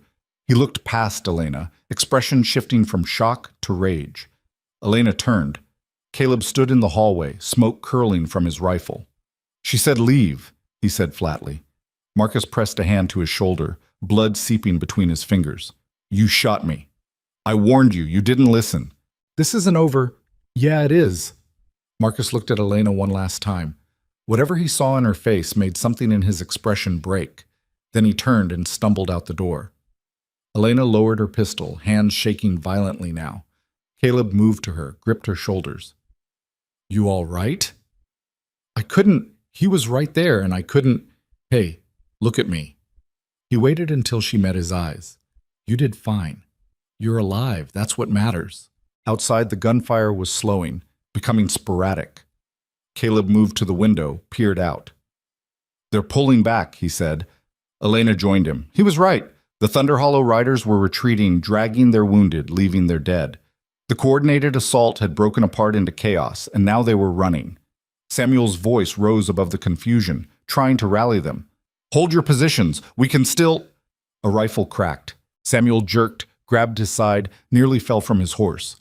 "Retreat!" someone yelled. "Retreat!" And they did. Within minutes, the yard was empty except for the bodies they'd left behind. 6 men, dead or dying. On the ranch side, Elena counted 3 down. Davidson with his leg wound, a man named Cooper not moving, and someone she couldn't see clearly from this angle. The silence after the gunfire was deafening. Caleb holstered his pistol, started for the door. Elena caught his arm. "Wait, it could be a trick." "It's not. They're done." He was right. She could see it in the retreating riders' postures, in the way they scattered instead of regrouping. They'd come expecting easy victory and found a fight instead. They weren't coming back today. Caleb stepped onto the porch. His crew emerged from their positions, roof, barn, house, battered, bloody, but alive. Merrick appeared, supporting Tom, who had a gash across his forehead. "Cooper's dead," Merrick reported. "Davidson might lose the leg. Everyone else is walking wounded." "And them?" Caleb gestured to the bodies in the yard. 6 dead. Probably another 10 wounded badly enough they had to be carried out. Caleb nodded slowly, his expression unreadable. Elena descended the porch steps, moving through the aftermath. The bodies, the blood, the reality of what defending her had cost. She stopped beside one of the fallen Thunder Hollow men, recognized him. A farmer named Stevens, who'd always been kind to her mother. Now he was dead. Because of her. The weight of it crashed down. I need... She couldn't finish, just turned and walked rapidly toward the barn, her vision blurring. She made it inside before the tears came. Great! Wrenching sobs that tore out of her chest. She sank onto a hay bale, buried her face in her hands, and let it all pour out. The fear, the guilt, the horror of what she'd just lived through. Footsteps approached. Caleb sat beside her, silent, just present. People died, Elena gasped. Because of me. Because I wouldn't... They died because Samuel Voss couldn't accept no for an answer, Caleb said quietly. Because men decided they had the right to own you. None of this is your fault. Stevens had a wife, children. Then Stevens should have stayed home. Caleb? Elena. He turned her to face him, hands gentle on her shoulders. I need you to hear me. You didn't pull the trigger that killed him. You didn't organize this attack. You didn't demand a war. All you did was choose to live free. If that choice threatens people enough that they'd rather kill you than accept it, that's on them, not you. It doesn't feel that way. I know. He pulled her against his chest, let her cry into his shirt. I know it doesn't. They sat like that until Elena's tears slowed, then stopped, until her breathing evened out and the shaking subsided. Finally, she pulled back, wiping her eyes. What happens now? She asked. Caleb stood, offered his hand. Now we bury our dead, tend our wounded, and wait to see if they're stupid enough to try again. And if they are, his expression hardened. Then we make sure they regret it more than they did today. Elena took his hand, let him pull her to her feet. Outside, the sun climbed higher, indifferent to the blood staining the earth below. The ranch crew moved through the yard, grim-faced, beginning the hard work of aftermath. And Elena Ward, standing in the doorway of the barn with Caleb Rourke beside her, made a decision. She was done defending. It was time to attack. The idea came to Elena while she was helping Bess wash blood from the porch boards. She stopped mid-scrub, the brush dripping pink water, and stared at nothing. What? Bess asked. They're going to come back, Elena said slowly. Maybe not tomorrow, maybe not next week, but eventually Samuel will gather more men, more weapons, and they'll come back. Probably. So we can't just defend, we have to end this. Bess sat back on her heels. And how do you propose we do that? Elena's mind was racing, pieces clicking together. Samuel Voss didn't build Thunder Hollow on righteousness. He built it on control, on secrets, on making sure no one questioned him. She looked at Bess. What if we gave them reasons to question? You've lost me. What if we expose him? All of them, the elders. Show everyone in Thunder Hollow exactly what kind of men are leading them. Bess's expression shifted. You have proof of wrongdoing? I have years of watching, of listening, of being invisible while they talked around me like I didn't exist. Elena stood, her conviction hardening. I know things, Bess. About money that disappeared from the community fund. About families forced out because they disagreed with the elders. About... She stopped, swallowed hard. About other women who refused proposals and mysteriously left in the night. I wasn't the first. I was just the first who survived. Bess was quiet for a long moment. Then she called toward the barn. Caleb, get over here. He appeared a minute later, shirt sleeves rolled up, dirt and worse staining his clothes. What? Elena has an idea, Bess said. You're going to want to hear this. They gathered in Caleb's office. Elena, Caleb, Bess, Merrick, and Tom. Davidson was upstairs, drugged with laudanum, while Doc Harris worked on his leg. Elena stood at the center of the room, suddenly aware of all eyes on her. Defending isn't enough, she started. We can fortify, we can prepare. But Samuel won't stop, he can't. If he backs down now, he loses face, loses control. Everything Thunder Hollow is built on falls apart. So what are you suggesting? Caleb asked. We attack first, not with guns. Elena's hands clenched. With truth. We expose every corrupt thing he's done, every lie, every abuse of power. We turn Thunder Hollow against him. Merrick leaned back in his chair. That's a tall order. I know, but I have information. Names, dates, transactions I shouldn't have seen but did. She looked at Caleb. Samuel keeps records. He's meticulous about it. Documentation of every decision, every punishment, every exile. He thinks it protects him, proves everything was done legally, by the rules. And you know where these records are? Tom asked. The settlement hall, second floor, locked office. I saw them once when I was cleaning. Elena's voice steadied. If we can get those records, if we can show people what's really been happening, they'll turn on him, Caleb finished. He was watching her with an intensity that made her skin warm. It's risky. Everything is risky. This is different. You're talking about infiltrating Thunder Hollow, getting past however many people still loyal to Samuel, breaking into a locked office, stealing documents, getting out alive. He shook his head. Too many variables. So we planned for them. Elena, I'm going, she said flatly, with or without help, but I'd rather go with it. Silence fell. Merrick broke it. When? Merrick, Caleb warned. Boss, she's right. We can't just sit here waiting for the next attack. Merrick looked at Elena. When would be best? Elena thought. Tomorrow night, Sunday. Everyone will be at evening services. The hall will be empty. Except for whoever's guarding it, Tom pointed out. There won't be guards. Thunder Hollow doesn't have guards. They have community watchers, but those rotate through the residential areas. The hall's considered sacred ground. No one would dare break in. Except you, Bess murmured. Except me. Caleb stood, paced to the window, stared out at the ranch, his jaw working. If you get caught, he said without turning, they'll kill you, not exile, not imprison. Kill. I know. And you're willing to take that risk? To end this? Yes.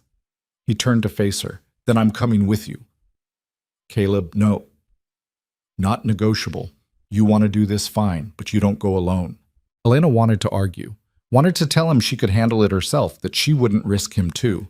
But the truth was, she was terrified, and having him beside her.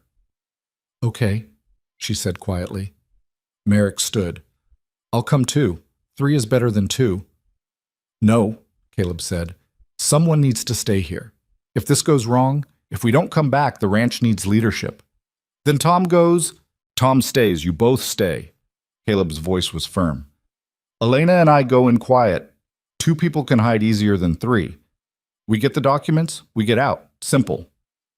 Nothing about this is simple, Tom muttered. No, Caleb agreed. But it's necessary. They spent the rest of the day planning.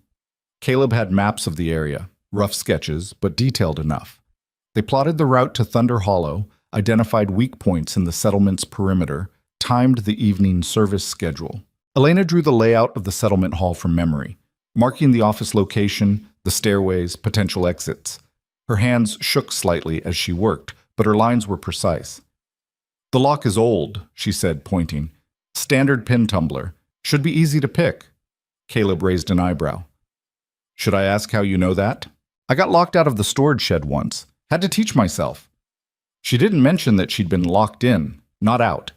That it had been punishment for asking questions about the community fund. Some memories didn't need sharing. As sunset approached, Sheriff Hackett appeared at the gate.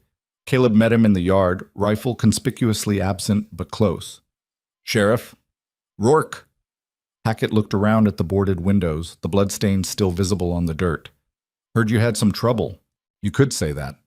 Want to file a report? Would it matter? Hackett sighed. Probably not, but I have to ask. He pulled out a notebook. What happened? Caleb gave him a stripped-down version. The riders, the attack, the casualties. Hackett wrote it all down with the air of a man going through motions he knew were pointless. Samuel Voss claims you fired first, he said when Caleb finished. Samuel Voss is a liar. Got witnesses who say otherwise. I've got witnesses who tell the truth. Caleb gestured to his crew. Every man here will swear the Thunder Hollow riders came armed and aggressive. We defended our land. That's legal. It is, Hackett admitted, but it's also a mess. 6 men dead. On my property. Uninvited. And you expect me to just file this away? Forget about it? I expect you to do your job, which is upholding the law. Last I checked, home defense was legal in this territory. Hackett closed his notebook. You're right, it is. But Rourke, he lowered his voice, this isn't over. Samuel's got connections that go higher than me. If he pushes this to the territorial government, if he gets federal marshals involved, Then we'll deal with that when it happens. The sheriff studied him. You're planning something. I'm planning to protect what's mine. That include the girl? Caleb's expression hardened. Her name is Elena. And yes, Hackett glanced toward the house where Elena stood watching from a window. She worth all this? Every bit of it. The sheriff nodded slowly. All right, I'll file my report. State that Thunder Hollow initiated, you defended. But Caleb, he paused. Whatever you're planning, be smart about it. I can only look the other way so much. Understood. Hackett mounted his horse. One more thing. Marcus Voss is in bad shape. Shoulder wound got infected. He's delirious saying things. What kind of things? Things about his father. About Thunder Hollow. About women who disappeared. Hackett's eyes narrowed. Might be worth listening to, if you're interested. Caleb's pulse quickened. Where is he? Doc Harris has him. Quarantine room at the back. The sheriff tipped his hat. Good luck, Rourke. You're going to need it. He rode out. Caleb stood in the yard, mind racing. Then he turned and strode toward the barn where Doc Harris had set up his temporary surgery. Elena caught up to him halfway there. What did Hackett want? Information, and apparently he gave us some too. Caleb explained quickly. Marcus, the infection, the delirious confessions. Elena's eyes widened. He's talking. According to Hackett, they found Doc Harris washing instruments in a bucket of carbolic solution. He was a thin man, perpetually tired-looking, with steady hands and a practical manner. Where's Marcus Voss? Caleb asked. Doc Harris jerked his thumb toward a door. Back room. And before you ask, yes, he's been talking. No, I don't know if any of it's true. Fever makes people say all kinds of things. Caleb moved toward the door. Wait, Doc Harris called. He's fragile. That infection's deep. You agitate him too much. He could crash. I'll be gentle. Elena followed Caleb inside. Marcus lay on a cot, his skin pale and slick with sweat. His shoulder was heavily bandaged, dark stains seeping through.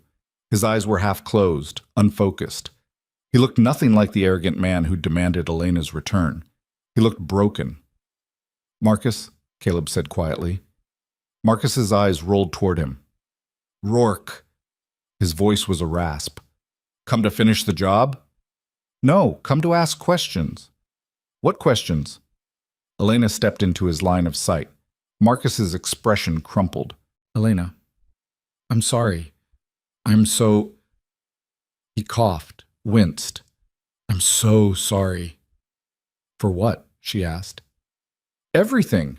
The engagement, the exile, the attack. His breathing was labored. He made me. My father. He said... Another cough. Said if I didn't marry you, he'd give me to the settlement. Let them vote on my fate like they did with... He stopped, eyes closing. Like they did with who? Elena pressed. The others. The girls who said no. The families who questioned. Marcus's head lolled. He got rid of them, one by one. Made it look legal. Made it look like community justice. Caleb and Elena exchanged glances. What happened to them? Caleb asked. The others. Dead. Most of them. Abandoned in the wilderness, or... Marcus's breathing hitched. Or worse, Thomas Green questioned the community fund. 2 weeks later, his daughter Anna disappeared. They said she ran away. She didn't run. She was 16. Elena's hands clenched. Where is she? I don't know. I swear I don't know. Father handled it. Him and Elder Whitmore, and... He trailed off, consciousness slipping. Marcus, Caleb said sharply. Stay with me. Who else? What other names? Records, Marcus mumbled. Father keeps records. Everything. Every name. Every... His eyes focused briefly on Elena. You were supposed to be different. You were supposed to just obey. But you didn't. And when you didn't, he couldn't let you live. Couldn't let you exist as proof that someone could say no. Where are the records? Elena demanded. Settlement hall. Office. Locked. He coughed. A wet, ugly sound. Locked cabinet behind the desk. Keys in the Bible. Hollowed out. Exodus. Elena's heart pounded. Why are you telling us this? Marcus's eyes filled with tears. Because I loved you. In my own broken way, I loved you, and I let him turn that into something ugly, Something cruel. His hand moved weakly toward her. Destroy him, please. Destroy everything he built. Make it mean something that you survived. His eyes closed. Doc Harris appeared in the doorway. That's enough. He needs rest. Caleb and Elena stepped outside. They stood in silence for a moment, processing. He gave us everything, Elena said finally. The location, the key, confirmation of what we suspected. He's trying to buy forgiveness, Caleb said. Maybe from you, maybe from himself. Does it matter why? No. Caleb's expression was grim. What matters is we use it. They returned to the office, shared what they'd learned with Merrick and Tom. So we're really doing this, Tom said. We're really doing this, Elena confirmed. Merrick stood. I'll prep the horses, light saddles, dark colors. You'll want to travel fast and quiet. We leave at dusk tomorrow, Caleb said. Gives us time to reach Thunder Hollow during services. 2 hours to get in, get the documents, get out. If we're not back by midnight, we come looking, Merrick finished. No, you stay here. Protect the ranch. Boss, that's an order. Merrick's jaw tightened, but he nodded.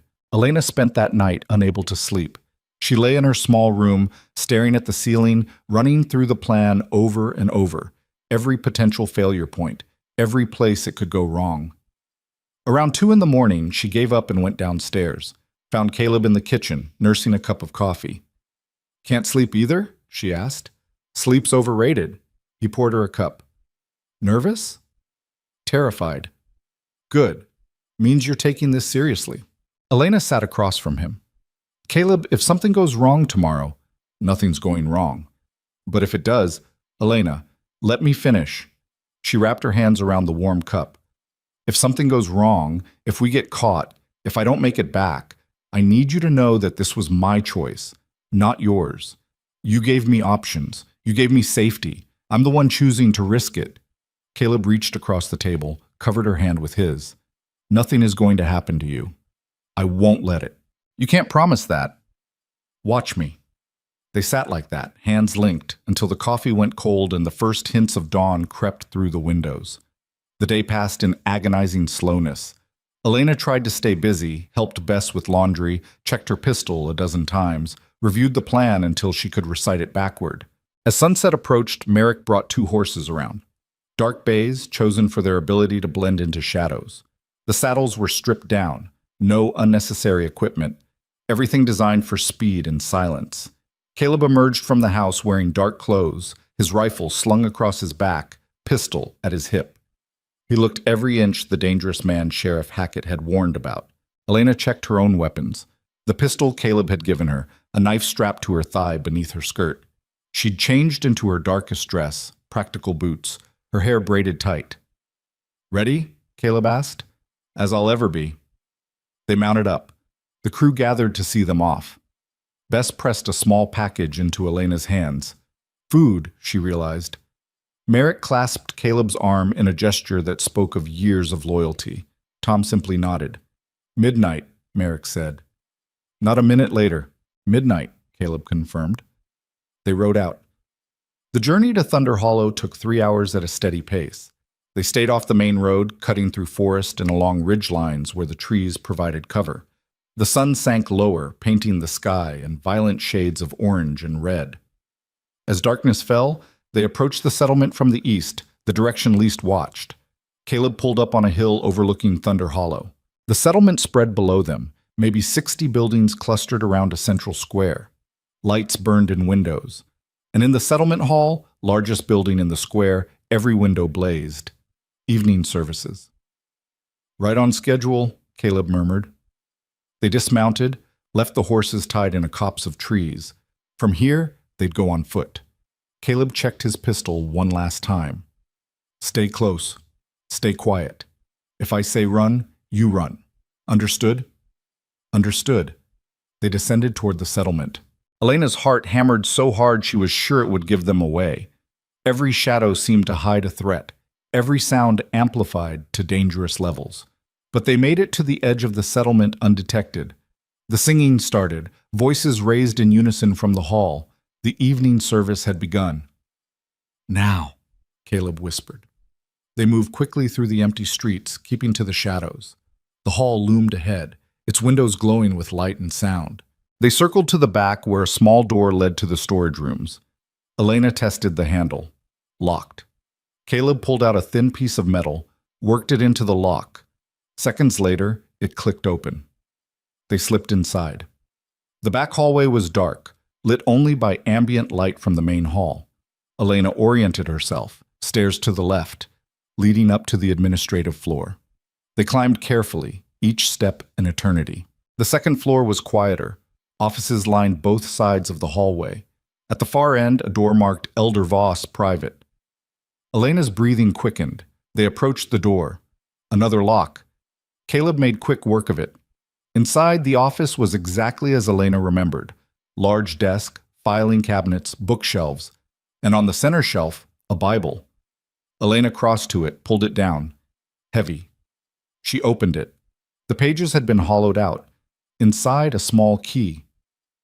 Got it, she whispered. Caleb was already at the filing cabinet, testing locks. Which one? Marcus said behind the desk. They moved together. Behind the desk, built into the wall, was a cabinet with a lock that matched the key. Elena inserted it, turned. The cabinet opened. Inside were ledgers. Dozens of them, years of records. Elena started pulling them out, scanning dates, found the most recent one, opened it. Her breath caught. Names. So many names. Families exiled, reasons given, actual reasons noted in Samuel's precise handwriting. Money transfers from the community fund to private accounts. Punishments doled out for questioning authority. And at the back, a list. Girls who'd refused marriage proposals. 12 names, 12 girls. Anna Green was 5th on the list. Status, relocated permanently. Elena's hands shook. Caleb, look at this. He moved beside her, read over her shoulder. His expression darkened with every line. This is... He stopped. This is enough to destroy him. We need all of it, every ledger. We can't carry them all, then we take what we can, the most damning ones. Elena started grabbing books. Help me! They filled a canvas bag Caleb had brought, cramming in as many ledgers as would fit.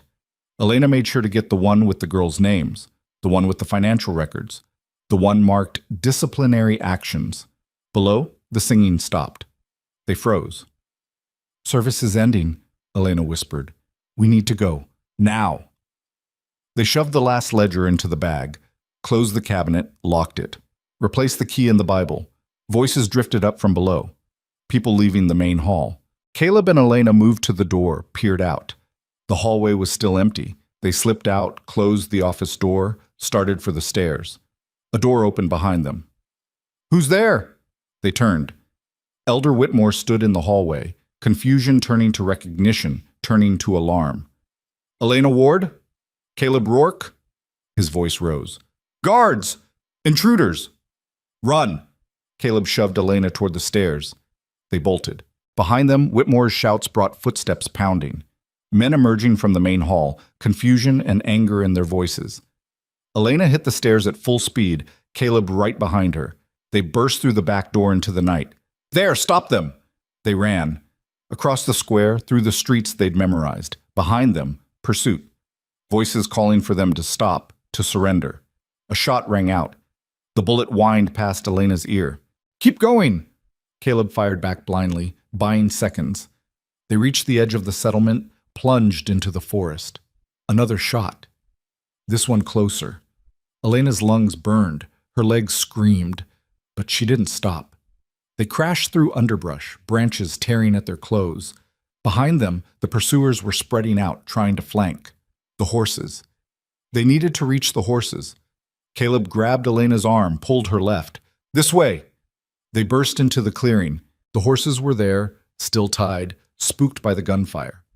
Caleb threw Elena onto her horse, untied it, slapped its flank. Ride! She grabbed the reins, kicked hard. The horse bolted. Caleb mounted right behind her. They galloped into the darkness, pursuit raging behind them. Shots followed, but they were moving too fast, the forest too dense. After what felt like hours but was probably minutes, the sounds of pursuit faded. They didn't slow down. They rode hard for another hour before Caleb finally pulled up, breathing hard. You all right? He called. Elena nodded, unable to speak. Her whole body shook with adrenaline. Caleb rode close, checked her for injuries, found none. We did it, he said. Elena looked at the bag slung across his saddle. The ledgers. The proof. We did it, she repeated. And despite everything, the fear, the chase, the narrow escape, she smiled. They rode back to the ranch through the night, arriving just before midnight. Merrick met them at the gate, relief flooding his face. You made it. We made it, Caleb confirmed. He dismounted, pulled down the bag. And we got what we came for. They gathered in the office, the whole crew this time. Caleb spread the ledgers across his desk. This, he said, is the end of Samuel Voss. Elena stepped forward. Tomorrow, we take this to Sheriff Hackett. We make him file charges. We make this public. Every name, every crime, every abuse of power. We expose it all. They'll fight back, Tom warned. Let them, Elena said. They can't fight the truth. Bess picked up the ledger with the girls' names, read through it. Her expression grew colder with each line. 12 girls, she said quietly. 12 families destroyed. And everyone just looked the other way. Not anymore, Elena said. Not after this. Caleb met her eyes across the desk, saw the determination there, the righteous fury. Tomorrow, he said, we end this. Tomorrow couldn't come fast enough. Dawn broke gray and cold, the kind of morning that promised rain but hadn't yet delivered. Elena stood on the porch, cradling a cup of coffee she hadn't touched, watching the horizon lighten by degrees. She'd barely slept. Every time she closed her eyes, she saw those names in Samuel's ledger. 12 girls. 12 lives erased because they dared to say no. Anna Green had been 16, the same age Elena had been when Samuel first approached her father about Marcus. She heard footsteps behind her. Caleb, also holding coffee, also looking like he'd spent the night wrestling ghosts. You ready for this? He asked. I've been ready for months, just didn't know it yet. He moved beside her, close enough that their shoulders touched. Once we hand those ledgers to Hackett, there's no taking it back. Samuel will know it was us. He'll know we broke into his office. Good. Let him know. Elena finally sipped her coffee. It was bitter and perfect. I'm done hiding what I've done. Done apologizing for surviving. Caleb studied her profile. You've changed. I had to. No, you didn't have to. You chose to. There's a difference. She turned to face him. Is there? Yeah, one means you had no options. The other means you picked the hard road when easier ones existed. His hand found hers. You could have gone back to Thunder Hollow a dozen times. Could have agreed to marry Marcus, lived a quiet life, never challenged anything. That was always an option. That wasn't living. That was just surviving. Exactly. Caleb squeezed her fingers. And now you're about to prove that to a whole settlement of people who've been doing the same thing, surviving instead of living. Merrick emerged from the barn leading 3 saddled horses. Hackett's expecting us at his office in Coldwater Ridge by 9. We should leave within the hour. Elena nodded. I'll get the ledgers. Already packed, Caleb said. Locked in saddlebags. Merrick's coming with us this time. Tom stays here with the crew. You think Samuel will try something while we're gone? I think Samuel's got bigger problems than us right now. Caleb gestured toward the horizon. He knows we were in his office. He knows we took something. He's either preparing his defense or preparing to run. Elena hoped it was the former. Running would be too easy. They rode out an hour later, the morning sun finally burning through the cloud cover. The journey to Coldwater Ridge took 2 hours at a steady pace. Elena spent most of it silent, turning over what she wanted to say to Hackett. How to make him understand not just the crimes, but the cost. The systematic way Samuel had built his power on the backs of people who trusted him. Coldwater Ridge was bigger than Thunder Hollow, a proper town with a main street, storefronts, a hotel. The sheriff's office sat at the center, a squat building with barred windows and a weathered sign. Hackett was at his desk when they entered, working through paperwork with the resigned expression of a man who knew most of it was pointless. He looked up as they filed in. Rourke, Miss Ward, Merrick. His eyes went to the saddlebags Caleb carried. What have you got? Caleb set the bags on the desk, pulled out the ledgers. One by one, he laid them out. Evidence, he said simply. of embezzlement, corruption, unlawful imprisonment, and murder. Hackett's eyebrows rose. That's a serious accusation. It's a serious crime. Elena stepped forward, opened the ledger with the girls' names. 12 women disappeared from Thunder Hollow over the past 8 years. All of them refused marriage proposals from men in positions of power. All of them were exiled. None of them were ever seen again. Hackett leaned forward, reading. His expression grew progressively grimmer. Where did you get this? Samuel Voss's private office, Caleb said. We broke in during evening services yesterday. Took what we could carry. You're admitting to breaking and entering? I'm admitting to recovering evidence of criminal activity that you would never have found otherwise. Hackett sat back in his chair. You know I could arrest you for this. You could, Elena agreed. Or you could read the rest of those ledgers and realize that arresting us would be the least important thing you do today. For a long moment, the sheriff just looked at her. Then he pulled the ledgers closer and started reading. The silence stretched. 5 minutes. 10. Hackett's expression grew darker with each page. Finally, he closed the last ledger. This is... He stopped. Started again. This is systematic, organized, years of abuse documented in his own handwriting. He thought he was protecting himself, Elena said, proving everything was legal, done by community vote. He didn't realize he was creating evidence. The financial records alone are enough for embezzlement charges, Hackett muttered, flipping back through one ledger. Money diverted from community funds to private accounts, payments to silence families, bribes to... He stopped. He bribed Judge Carver? Third ledger, page 47, Caleb said. Hackett found it, read it, swore under his breath. This goes higher than I thought. That's why we brought it to you, Elena said. Because someone has to care enough to push it up the chain. Someone has to make this matter. Hackett looked at her. Those 12 girls. You think they're all dead? I don't know. Marcus said most were, but some might have just been abandoned, left in the wilderness like I was. Elena's voice stayed steady.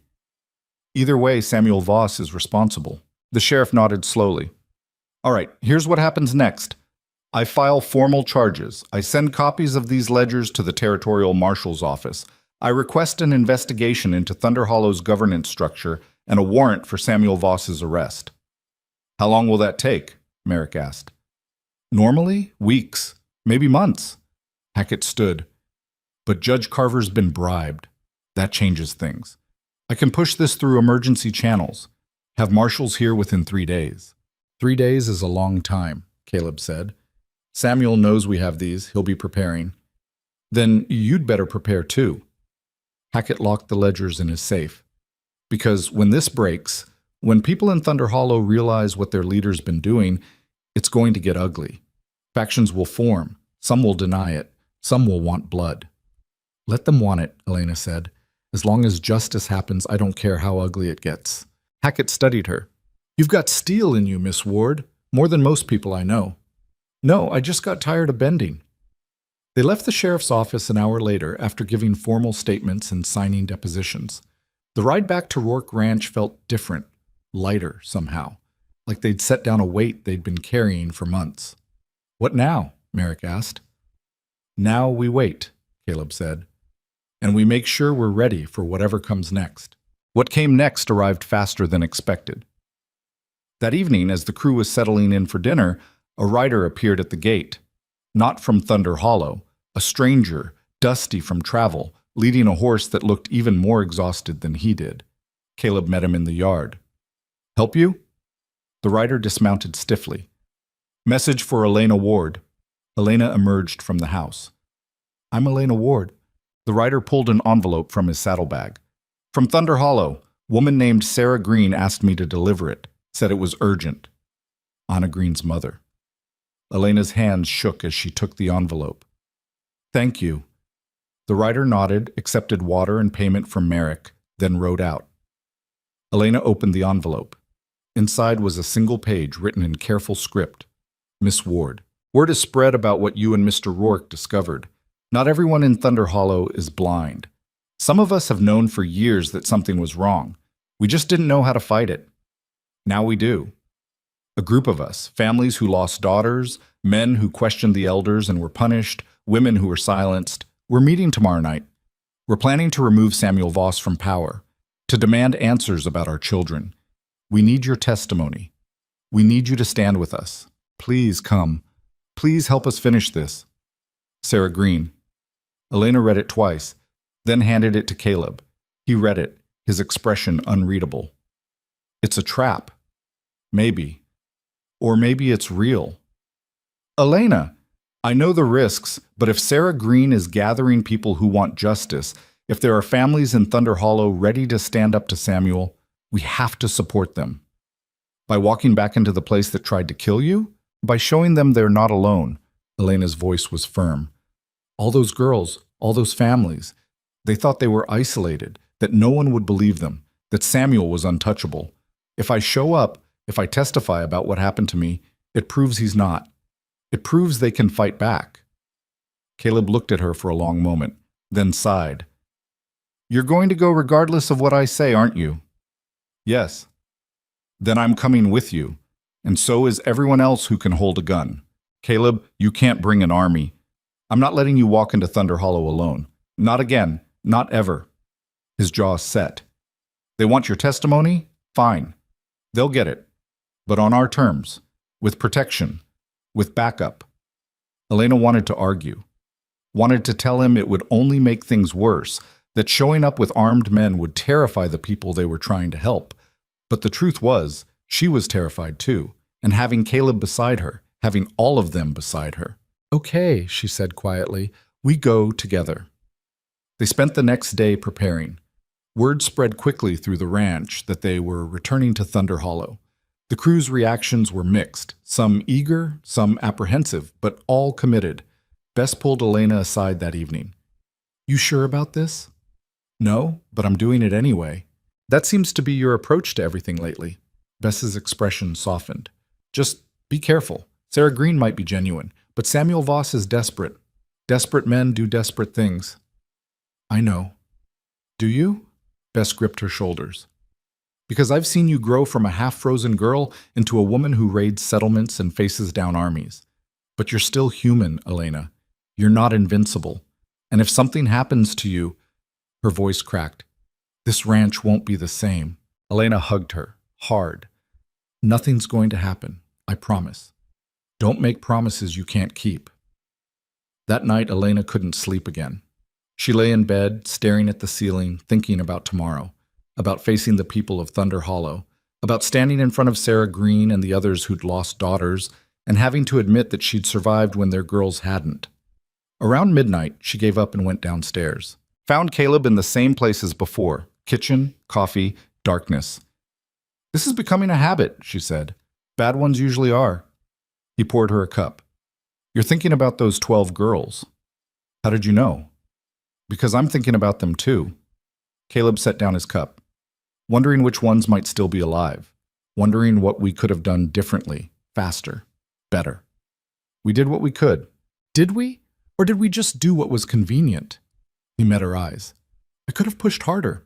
Could have gone to the territorial marshals myself months ago. Could have risked everything on a hunch with no proof, Elena finished.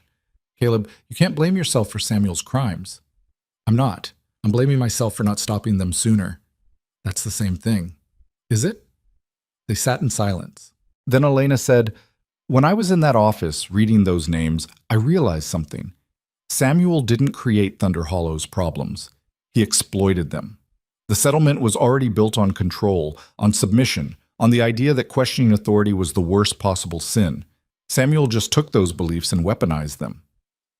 What's your point? My point is that even after Samuel's gone, the work isn't done.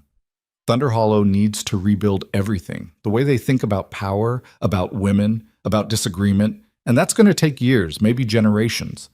Caleb studied her. You planning to stick around for that? Elena's heart skipped. I don't know. Are you offering? I'm saying... He stopped. Started again. I'm saying this ranch has room for someone who wants to build something different. Someone who knows what it costs to choose freedom over comfort. That sounds like an offer. It is. Caleb reached across the table, took her hand. Stay, Elena. Not because you have nowhere else to go. Not because you're afraid, Stay because you want to, because this, he gestured vaguely at the ranch, at them, because this matters to you. Elena's throat tightened. It does, you do. Then stay. What about tomorrow? What about Thunder Hollow? We deal with that, then we come home, and we figure out what comes next. Caleb's thumb brushed across her knuckles. Together. The word settled into Elena's chest like an anchor. Together. Not alone. Not fighting by herself against impossible odds. Together. Okay, she whispered. I'll stay. Caleb smiled, real and warm and unguarded in a way she'd never seen before. Good, he said, because I wasn't sure what I'd do if you said no. They rode into Thunder Hollow at dusk the next day. 12 riders strong, Caleb at the front, Elena beside him, Merrick and the crew spread out behind, all armed, all watchful. The settlement was quieter than Elena remembered.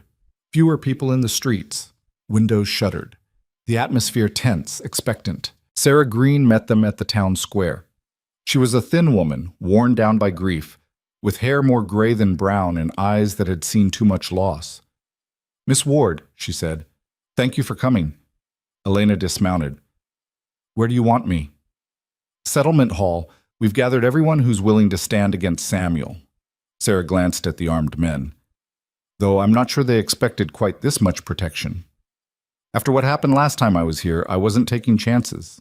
Sarah's expression softened with something like approval. Fair enough. Follow me. The settlement hall was packed. Maybe 60 people, scattered through the pews. Elena recognized some. Families she'd known, people she'd grown up around. Others were strangers. All of them looked scared and determined in equal measure. At the front, conspicuously absent, were the elders' chairs. Samuel Voss was not there. Where is he? Elena asked. Locked in his house, a man said from the front row. Thomas Green, Sarah's husband. After you exposed the ledgers, after word spread about the bribes and the missing girls, we confronted him, demanded answers. He refused to speak. So we confined him, told him he'd answer to the community or answer to the law. And the other elders? Elder Whitmore fled. Elder Morrison is here, cooperating. Says he didn't know the extent of what Samuel was doing. Elena doubted that, but didn't say so. Sarah gestured to the front. We need you to tell your story, what Samuel did to you. What would have happened if Mr. Rourke hadn't found you? These people, she swept her hand across the room. They need to hear it from someone who survived. Elena looked at the faces, some angry, some grieving, some just confused, trying to understand how the leader they'd trusted had betrayed them so completely. She walked to the front. Caleb moved to follow, but she shook her head. I need to do this part alone. He nodded, stayed back. Elena turned to face the crowd. My name is Elena Ward, she began. 6 months ago, I was one of you. I lived in Thunder Hollow, followed the rules, trusted the elders, believed that obedience was the path to safety. Silence. Everyone watching. Then Samuel Voss decided I should marry his son. Not asked. Decided. And when I refused, when I broke Marcus's nose for trying to force the issue, the elders voted to exile me, threw me out in the middle of winter with nothing but the clothes on my back. A murmur ran through the crowd. I should have died that night, would have if Caleb Rourke hadn't found me frozen in the snow. But I didn't die. I survived. And while I was recovering, while I was learning what it meant to have choices instead of orders, I started remembering things. Elena pulled out a copy of the ledger with the 12 names. Hackett had let her keep it for this. I remembered Anna Green, 16 years old, refused a marriage proposal from Elder Whitmore's nephew. Exiled 3 months later, never seen again. Sarah Green's sob was audible. I remembered Catherine Morris, 19, questioned why the community fund never had money for school supplies but always had money for the elders' houses. Exiled 2 months after that, never seen again. Elena read through all 12 names. After each one, she looked up, met the eyes of the families who'd lost them. Samuel Voss kept records of all of it, documented every exile, every disappearance, every crime. He thought he was protecting himself. Instead, he created evidence, evidence that Sheriff Hackett now has, evidence that territorial marshals are reviewing, evidence that will put him in prison for the rest of his life. The murmur grew louder. Anger now. mixing with grief. But here's what you need to understand, Elena continued, raising her voice. Samuel didn't do this alone. He couldn't have. Every exile was voted on by the community. Every disappearance was ignored by neighbors who chose not to ask questions. Every time someone spoke up and was silenced, you all saw it, and you all let it happen. The room went dead silent. I'm not saying this to blame you. I'm saying it because if Thunder Hollow is going to survive, if it's going to become something better, you have to acknowledge your part in this. You have to stop pretending that one evil man tricked an innocent community. You gave him power. You enforced his rules. You looked the other way when people disappeared. Thomas Green stood. What would you have had us do? Fight the elders? Get exiled ourselves? Yes, Elena said simply. If that's what it took. Because the cost of not fighting, she gestured at the ledger, is right here. 12 lives, 12 families destroyed, and those are just the ones Samuel documented. How many others were there? How many people left quietly, too afraid to refuse? How many bent themselves into shapes that weren't them because it was easier than standing up? No one answered. I'm not here to make you feel good, Elena said. I'm here to tell you the truth. Samuel Voss is a criminal. But Thunder Hollow created the conditions that let him thrive. And if you want to build something different, something better, you have to burn down every system that made this possible, every rule that prioritizes obedience over conscience, every tradition that treats people as property, every belief that says questioning authority is worse than letting evil continue. She set down the ledger. That's the work ahead of you, not arresting Samuel. That's easy. The hard part is looking at yourselves and deciding who you want to be. Whether you want to be a community that protects its weakest members or one that sacrifices them for convenience. Elena stepped back. That's all I have to say. For a moment, nothing happened. Then Sarah Green stood. I want to be better. I want Thunder Hollow to be better. Another person stood, then another. Within seconds, half the hall was on its feet. We can't bring back the girls we lost, Thomas Green said, his voice rough. But we can make sure it never happens again. We can rebuild this place into something Anna would have been proud of. Heads nodded, voices raised in agreement. Elena felt tears prick her eyes, but didn't let them fall. This was what justice looked like. Not perfect, not painless, but real. The meeting continued for another hour, people sharing stories of abuse they'd witnessed, rules they'd questioned, fears they'd carried. It wasn't easy. Tempers flared, arguments broke out. But underneath it all ran a current of determination. Thunder Hollow was waking up. Finally, as night fell, Sarah Green stood. We need to deal with Samuel. He's still locked in his house. The law is coming, but... She looked at Elena. You have the right, more than anyone. What do you want us to do with him? Elena thought about it, about revenge, about making Samuel suffer the way he'd made so many others suffer. Then she thought about the ranch, about Caleb, about the life she was building. Turn him over to Sheriff Hackett when the marshals arrive, she said. Let the law handle him.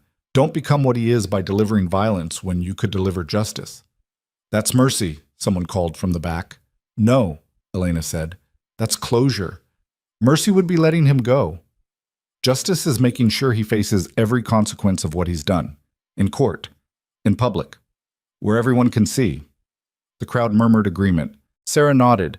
Then we wait for the marshals, and in the meantime, she looked around at her neighbors. We start planning what comes next. Elena and the crew stayed in Thunder Hollow that night, sleeping in the settlement hall. Caleb posted guards anyway, not quite trusting the change of heart. But the night passed quietly. In the morning, Elena walked through the settlement one last time. The streets where she'd grown up, the houses where she'd known neighbors, the square where she'd been sentenced to exile. It all looked smaller now, less imposing. Caleb found her standing at the settlement gates, looking out at the wilderness beyond. Ready to go? He asked. Almost. Elena turned back to face Thunder Hollow. I used to think this place was the whole world, that leaving meant dying. Now I can't imagine staying. You don't have to imagine it. You've got a home. Yeah, I do. She took his hand. Let's go back to it. They rode out with the crew, leaving Thunder Hollow behind. As they crested the ridge, Elena looked back one last time. The settlement looked small against the vast valley. Fragile. But maybe that fragility was necessary. Maybe that's what would force them to rebuild carefully, thoughtfully. She hoped so. 3 days later, the territorial marshals arrived at Rourke Ranch to take formal statements.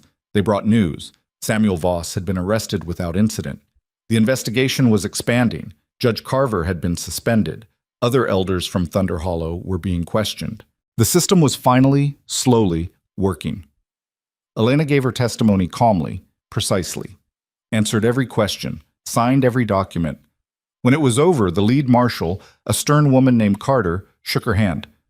"What you did took courage," Carter said. "Most people don't stand up to this kind of corruption.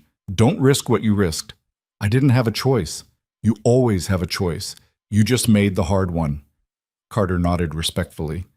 "Thank you, Miss Ward." After they left, Elena stood on the porch, watching them ride away.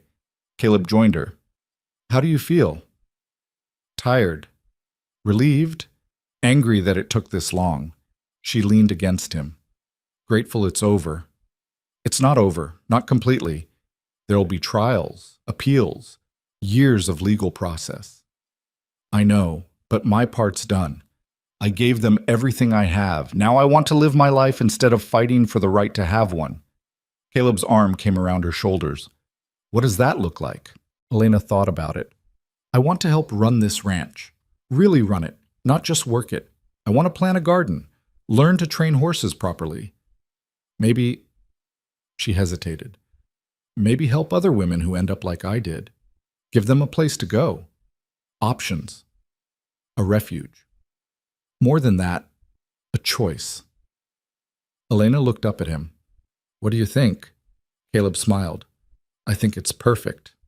I think you're perfect. I'm not perfect. I'm stubborn and angry, and I've got more scars than sense. Yeah, perfect." He kissed her then, soft and sure, and Elena felt something in her chest finally, fully settle. This was home. Not the ranch, though she loved it. Not the land, though she'd fight for it. This, Caleb, the crew, the work, the choice to stay. When they broke apart, Bess was watching from the doorway, arms crossed, wearing an expression that might have been satisfaction. "About time," she called.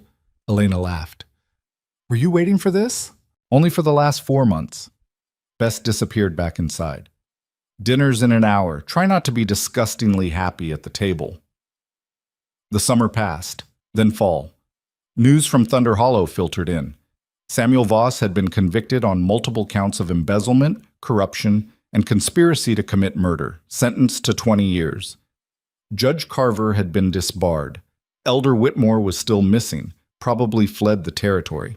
The settlement was rebuilding, slowly. Sarah Green had been elected to the new council. They were writing new laws, new structures, trying to build something that couldn't be corrupted the same way. It wasn't easy. Reports came back of arguments, setbacks, people leaving, but they were trying. That mattered.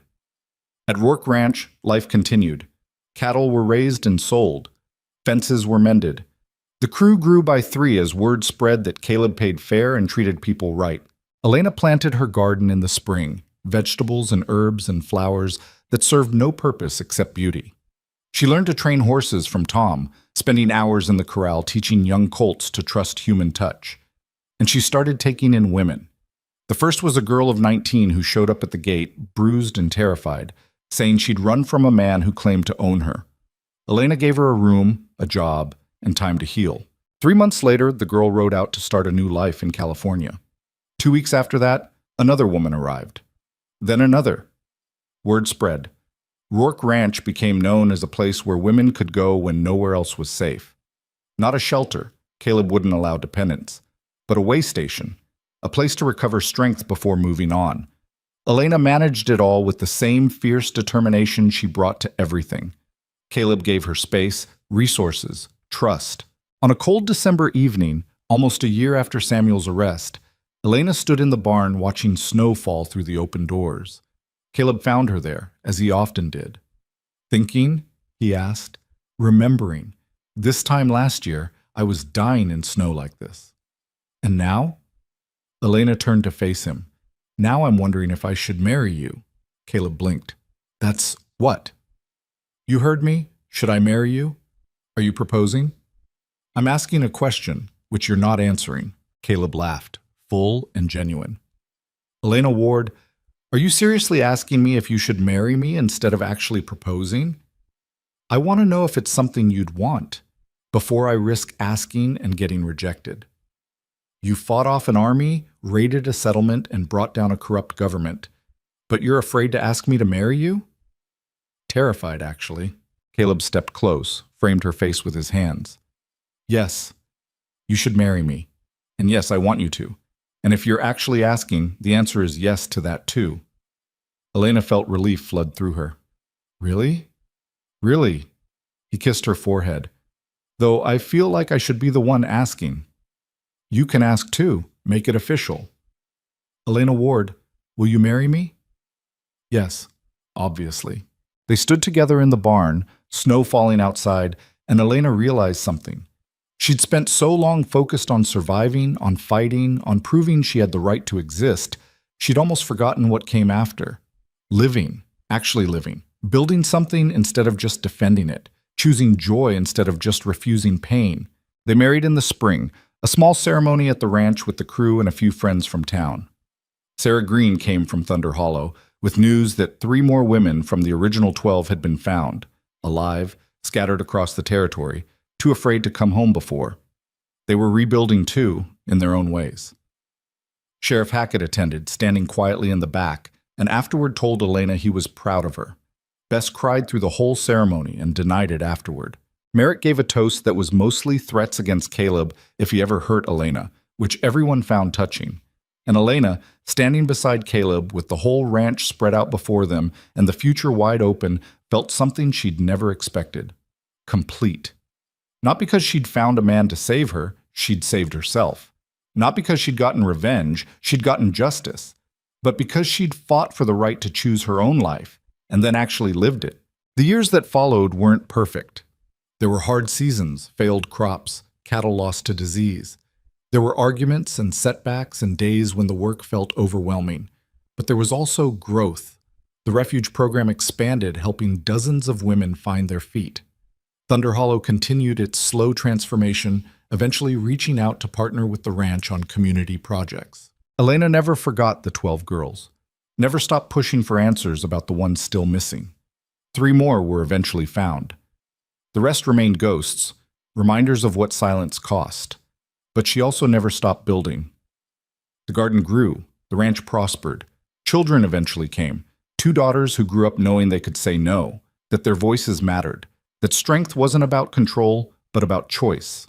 On quiet evenings, Caleb would find Elena on the porch, staring out at the valley. "What are you thinking?" he'd ask. And she'd answer honestly, sometimes about the past, sometimes about the work still undone, sometimes about the women they'd helped and the ones they couldn't reach. But mostly, she thought about how far she'd come. From a girl left to die in the snow to a woman who'd reshaped an entire frontier. From victim to survivor to builder. From someone who accepted what life handed her to someone who reached out and took what she wanted. That was the truth Elena had learned through all of it, through the exile, the fight, the exposure of corruption, the hard work of rebuilding. Freedom wasn't given, it was taken, fought for, built brick by people willing to pay the cost. And once you had it, once you'd bled for it, once you'd proven you could survive anything, the real work began. Not surviving, living. Not just refusing to be owned, choosing who you wanted to become. Not just breaking free from chains, building something so strong that chains could never hold you again. Elena Ward had done all of that, and in doing so, she'd proven something Thunder Hollow, Samuel Voss, and every man who'd tried to control her had never understood. Some people bend until they break. Others refuse to bend at all, and a rare few break the world that tried to break them, then rebuild it into something better. Elena belonged to that last category, and the frontier would never be the same.